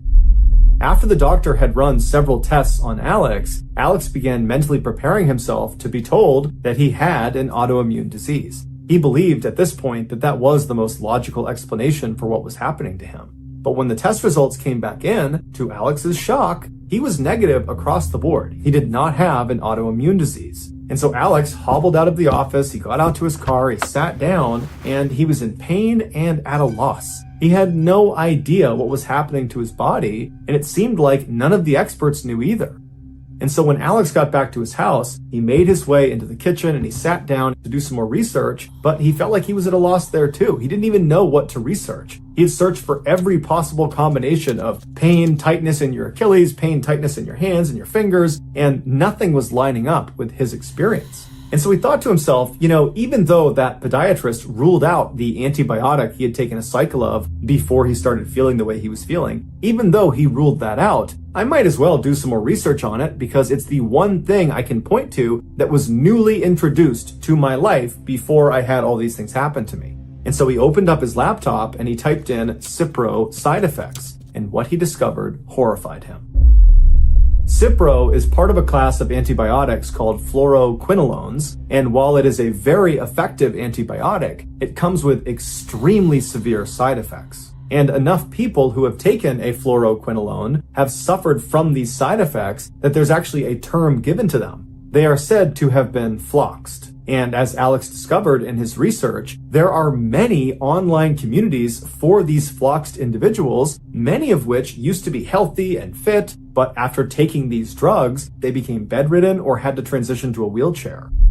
This is due to one of the nastiest side effects of this class of drug, ruptured tendons.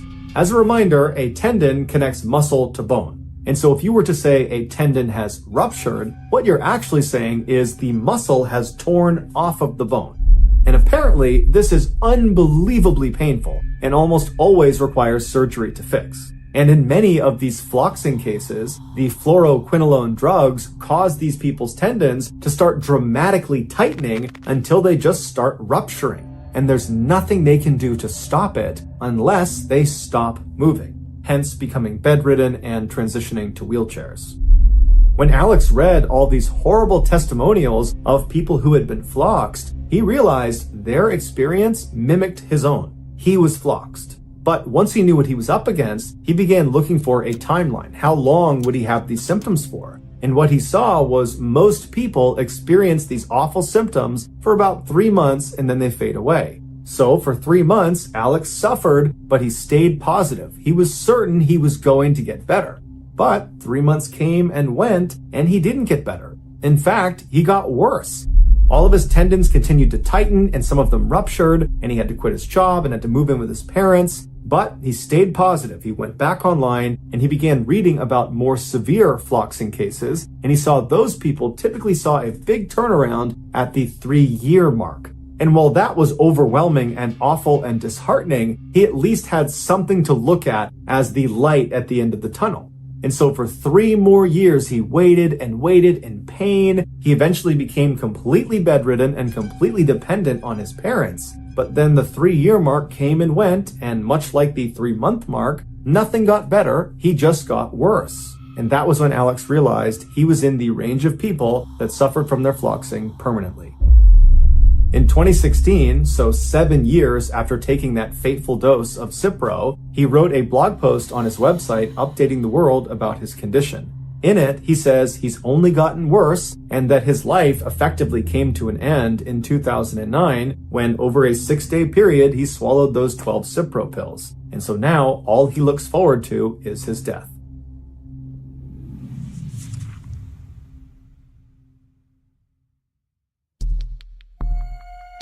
Our next story is called Traffic.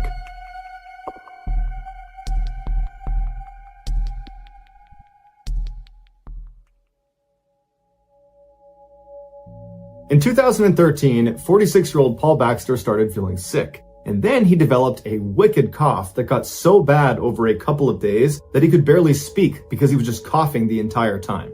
And so he went to his doctor, who quickly diagnosed him with pneumonia and put him on a treatment plan. But after several months of being on this plan and not having his condition improve at all, his doctor referred him to a respiratory clinic. There, they did an x-ray of his chest and they discovered a suspicious shadow in the lower right section of his lung. Doctors were concerned, especially given the fact that Paul was a long-term smoker, but before they just put him under the knife and started cutting this out of his lung, they decided they would take a probe with a camera on the end of it and run it down into his lungs and actually have a look around inside. During the procedure, which Paul was awake for, the doctor put the probe down into that shadow area in his lung, and right away he saw this lump. But when he zoomed in with his camera on the lump itself, he saw there was something orange sticking out of it. And so he told Paul there were little pincers at the end of this probe, and he was going to try to move the tissue around to try to see what this thing was, and if it was a foreign object, he would try to pull it out. But when he tried to move around the tissue to get a better look, he couldn't get it dislodged, and so he pulled the probe out, and he told Paul he would need to come back in a couple of days when he could use a longer and more powerful probe. And so Paul looks at the doctor and he's like, well, what is it? What is this orange thing inside of my lungs? And the doctor said, honestly, I have no idea, but it's not supposed to be in there. A few days later, Paul went back in for this follow-up procedure, and the doctor, using this longer, more powerful probe, was able to go down and actually dislodge this orange thing from inside of his lungs. And as soon as he pulled it free, there was a camera screen that was watching in real time what this probe was seeing. And so Paul and the doctor and the other doctors that were in there as well all got to see for the first time what this thing was. And it was this kind of triangular, small orange thing that nobody had seen before. And so as it was getting pulled up and out of Paul's body, everyone's just watching the camera wondering what this thing is. And then finally, the pinchers came out of Paul's mouth, revealing what it was holding on to, and nobody could believe what they were looking at. What it was holding on to was a small plastic orange traffic cone from a child's play toy set. And as soon as Paul saw it, a memory came rushing back to him, and he told the doctors when he was 7 years old, he swallowed, or so he thought, a cone that looked an awful lot like this one, except he hadn't swallowed it, he had inhaled it.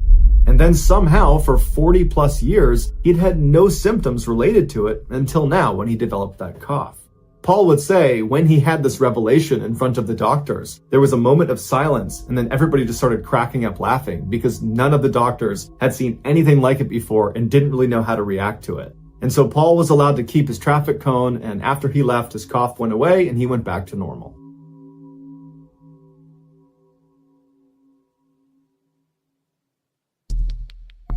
The next and final story of today's episode is called 16 Minutes.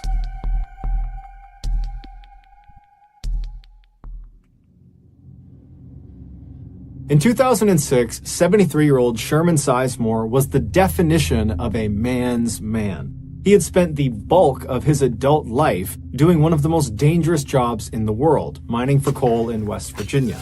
And while he was a coal miner, he apparently had lost track of the amount of times he had nearly been killed from mine shaft collapse and gas leaks.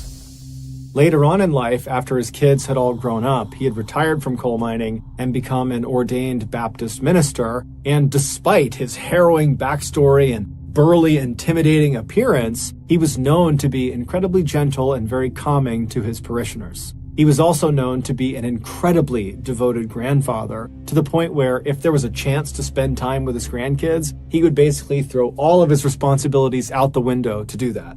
But in January of that year, something changed in Sherman. He went from being this pillar in the community to being a deranged, paranoid lunatic. It all started on the afternoon of January 19th. Sherman and his wife Ruby were sitting in their home alone on the couch, just kind of doing their own things, when suddenly, out of the blue, Sherman just starts screaming as if he sees something in front of him that's terrifying him, and his screams startled Ruby so that she started screaming, and so she looks at her husband, and he's still just looking straight out ahead. He's terrified of something in front of him, and so Ruby looks from him to where he's looking, and there's nothing there. And so she turns back to her husband, and she's like, "What's going on? What are you screaming for? What are you so scared of?" But Sherman wasn't able to speak. After he stopped screaming, he just continued to look straight out as if whatever had terrified him had him in this trance where he couldn't look away. And so his eyes are wide, his mouth is open, his face is going white, he's starting to sweat, and Ruby's starting to panic. She has no idea what's happening with him. And so eventually she just holds on to him and says, "Come back to me, come back to me." And Sherman at some point he kind of broke out of his trance, and he looked at his wife and he just says, "You can't leave me or they'll kill me."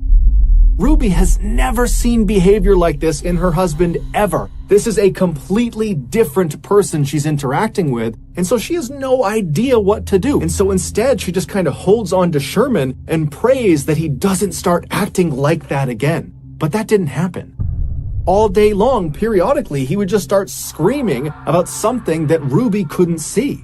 Now, Ruby did consider calling 911 and getting medics out there, but his behavior was so unusual, and he was normally such a rock who was so competent, who was so healthy, that she didn't want to. She felt like he would just kind of get through this, that if they can just get through today and get into tomorrow, that he would be better. And so she just all day was comforting him and just dealing with these episodes. And then finally they got into bed that night, and Ruby's thinking, thank goodness we're going to wake up tomorrow and things will be better. But when she woke up the next morning, it was very obvious Sherman had not slept at all. He was looking straight up at the ceiling. He looked worse than the day before. It was obvious that he was not back to normal.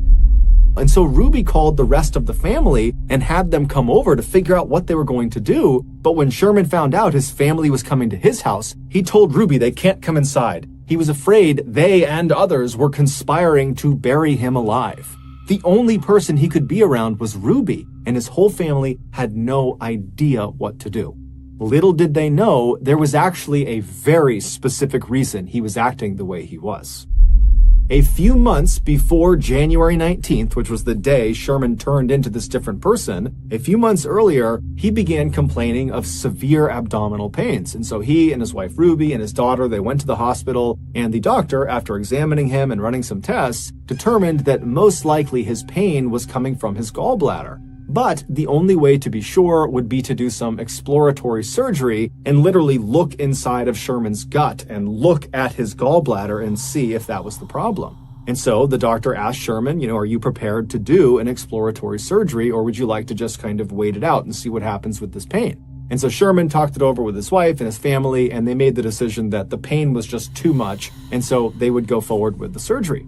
And so on the morning of January 19th, so again, this is the day that Sherman basically loses his mind, he goes into the hospital completely normal. He goes in with his wife, he goes in with his daughter, and he makes his way over to the surgery wing of the hospital. He says bye to his family, and he's put on a stretcher bed, and he's wheeled in and prepped for surgery, and then brought into the operating room. And while he was in the operating room, laying on his stretcher bed, flat on his back, looking straight up at all these bright lights above him, he just struck up some chit-chat with the nurses and doctors who were in the room, prepping the room for surgery, and they were also putting the IV into his arm. Then at some point, one of the nurses lowered the oxygen mask onto Sherman's face so the anesthesiologist could administer the 2-drug cocktail that would knock him out for the surgery.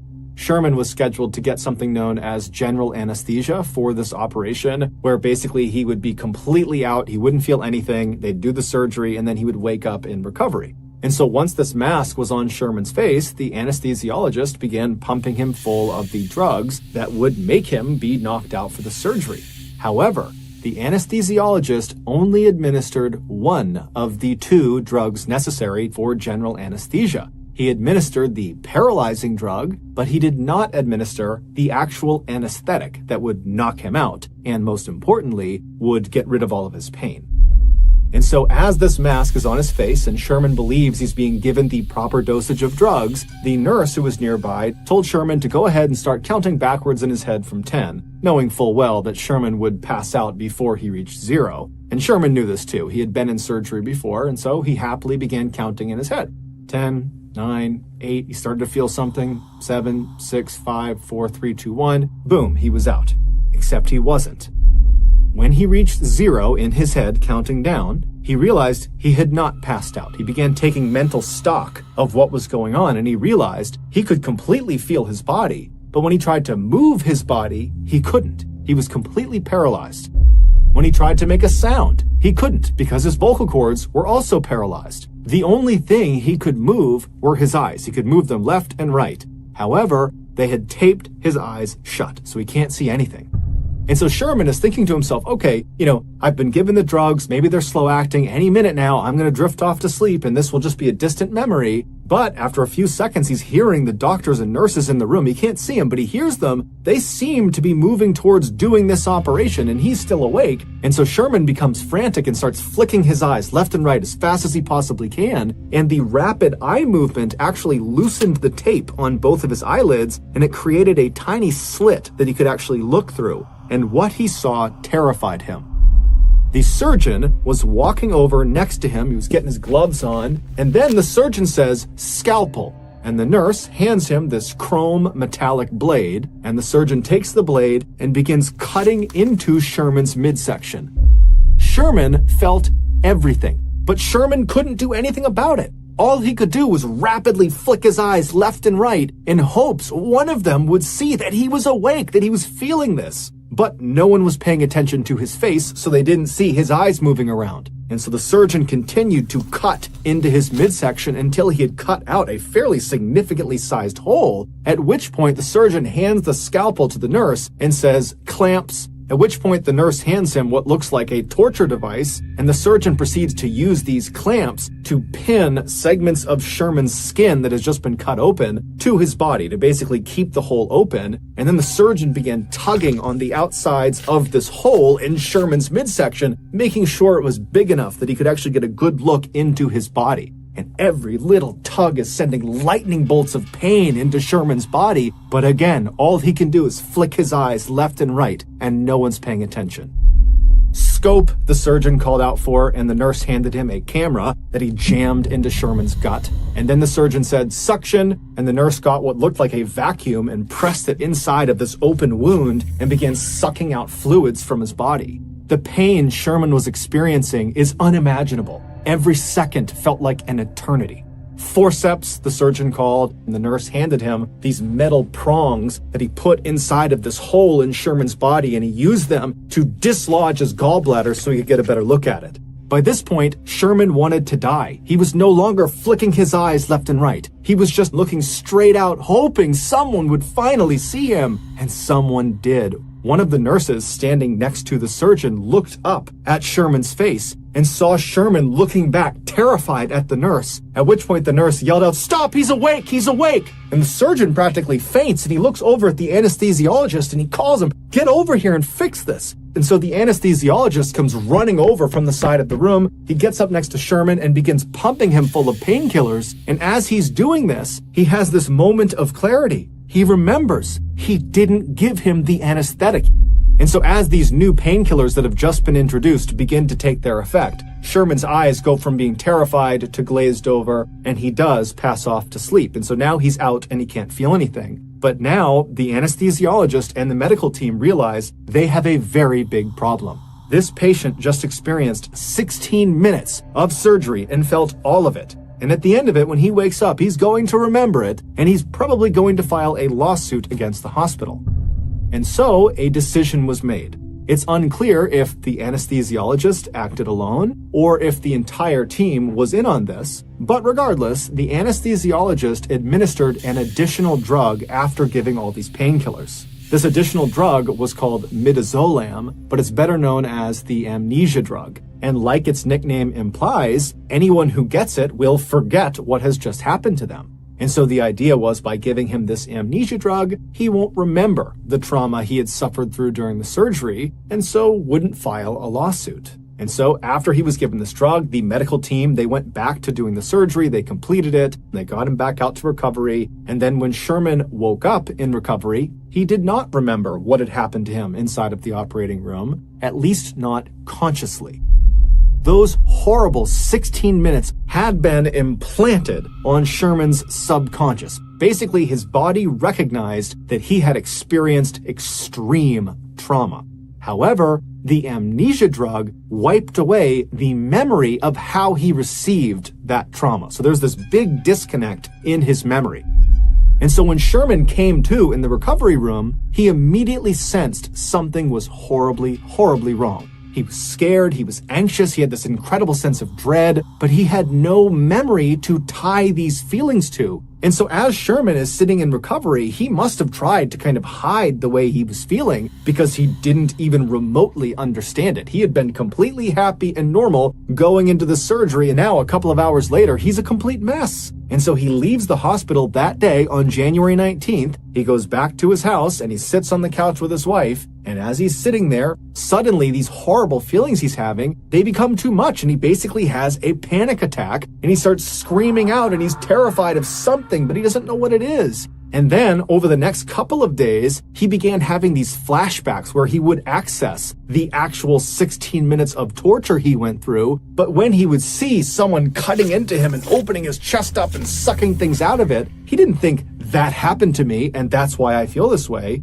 Instead, he thought it was just this horrible nightmare that he couldn't escape from. And so his family did eventually start getting doctors and psychologists and all these people involved to figure out what was wrong with him. But before they could figure it out, the whole situation had just become too terrible for Sherman. And so on February 2nd, just 2 weeks after he came out of that surgery, he would take his own life. His family was unbelievably heartbroken. It didn't seem real that this had happened. And so they would continue to dig and figure out what went wrong. And they would finally get their hands on the medical report from the gallbladder exploratory surgery on January 19th. And after giving it to another doctor to look over, this doctor discovered that Sherman had in fact experienced 16 minutes of something known as anesthesia awareness, where you are awake or feel a portion of your surgery. And shockingly, this happens to 20,000 people a year. However, Sherman's case, forgetting the amnesia drug, just literally what he went through, 16 full minutes of this really intensive surgery that he felt, that is an absolute rarity. That does not happen very often. Sherman's family would go on to sue the hospital, and they would be awarded an undisclosed amount of money from the hospital in 2008.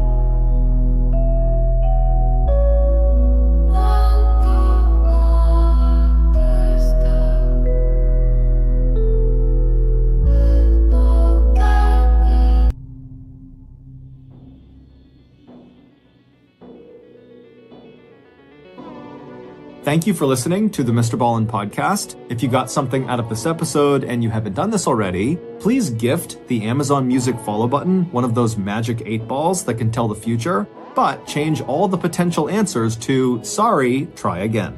This podcast airs every Monday and Thursday morning, but in the meantime, you can always watch one of the hundreds of stories we have posted on our main YouTube channel, which is just called MrBallen. We have a registered 501c3 charitable organization called the MrBallen Foundation that honors and supports victims of violent crime as well as their families. Monthly donors to the MrBallen Foundation Honor Them Society will receive free gifts and exclusive invites to special live events.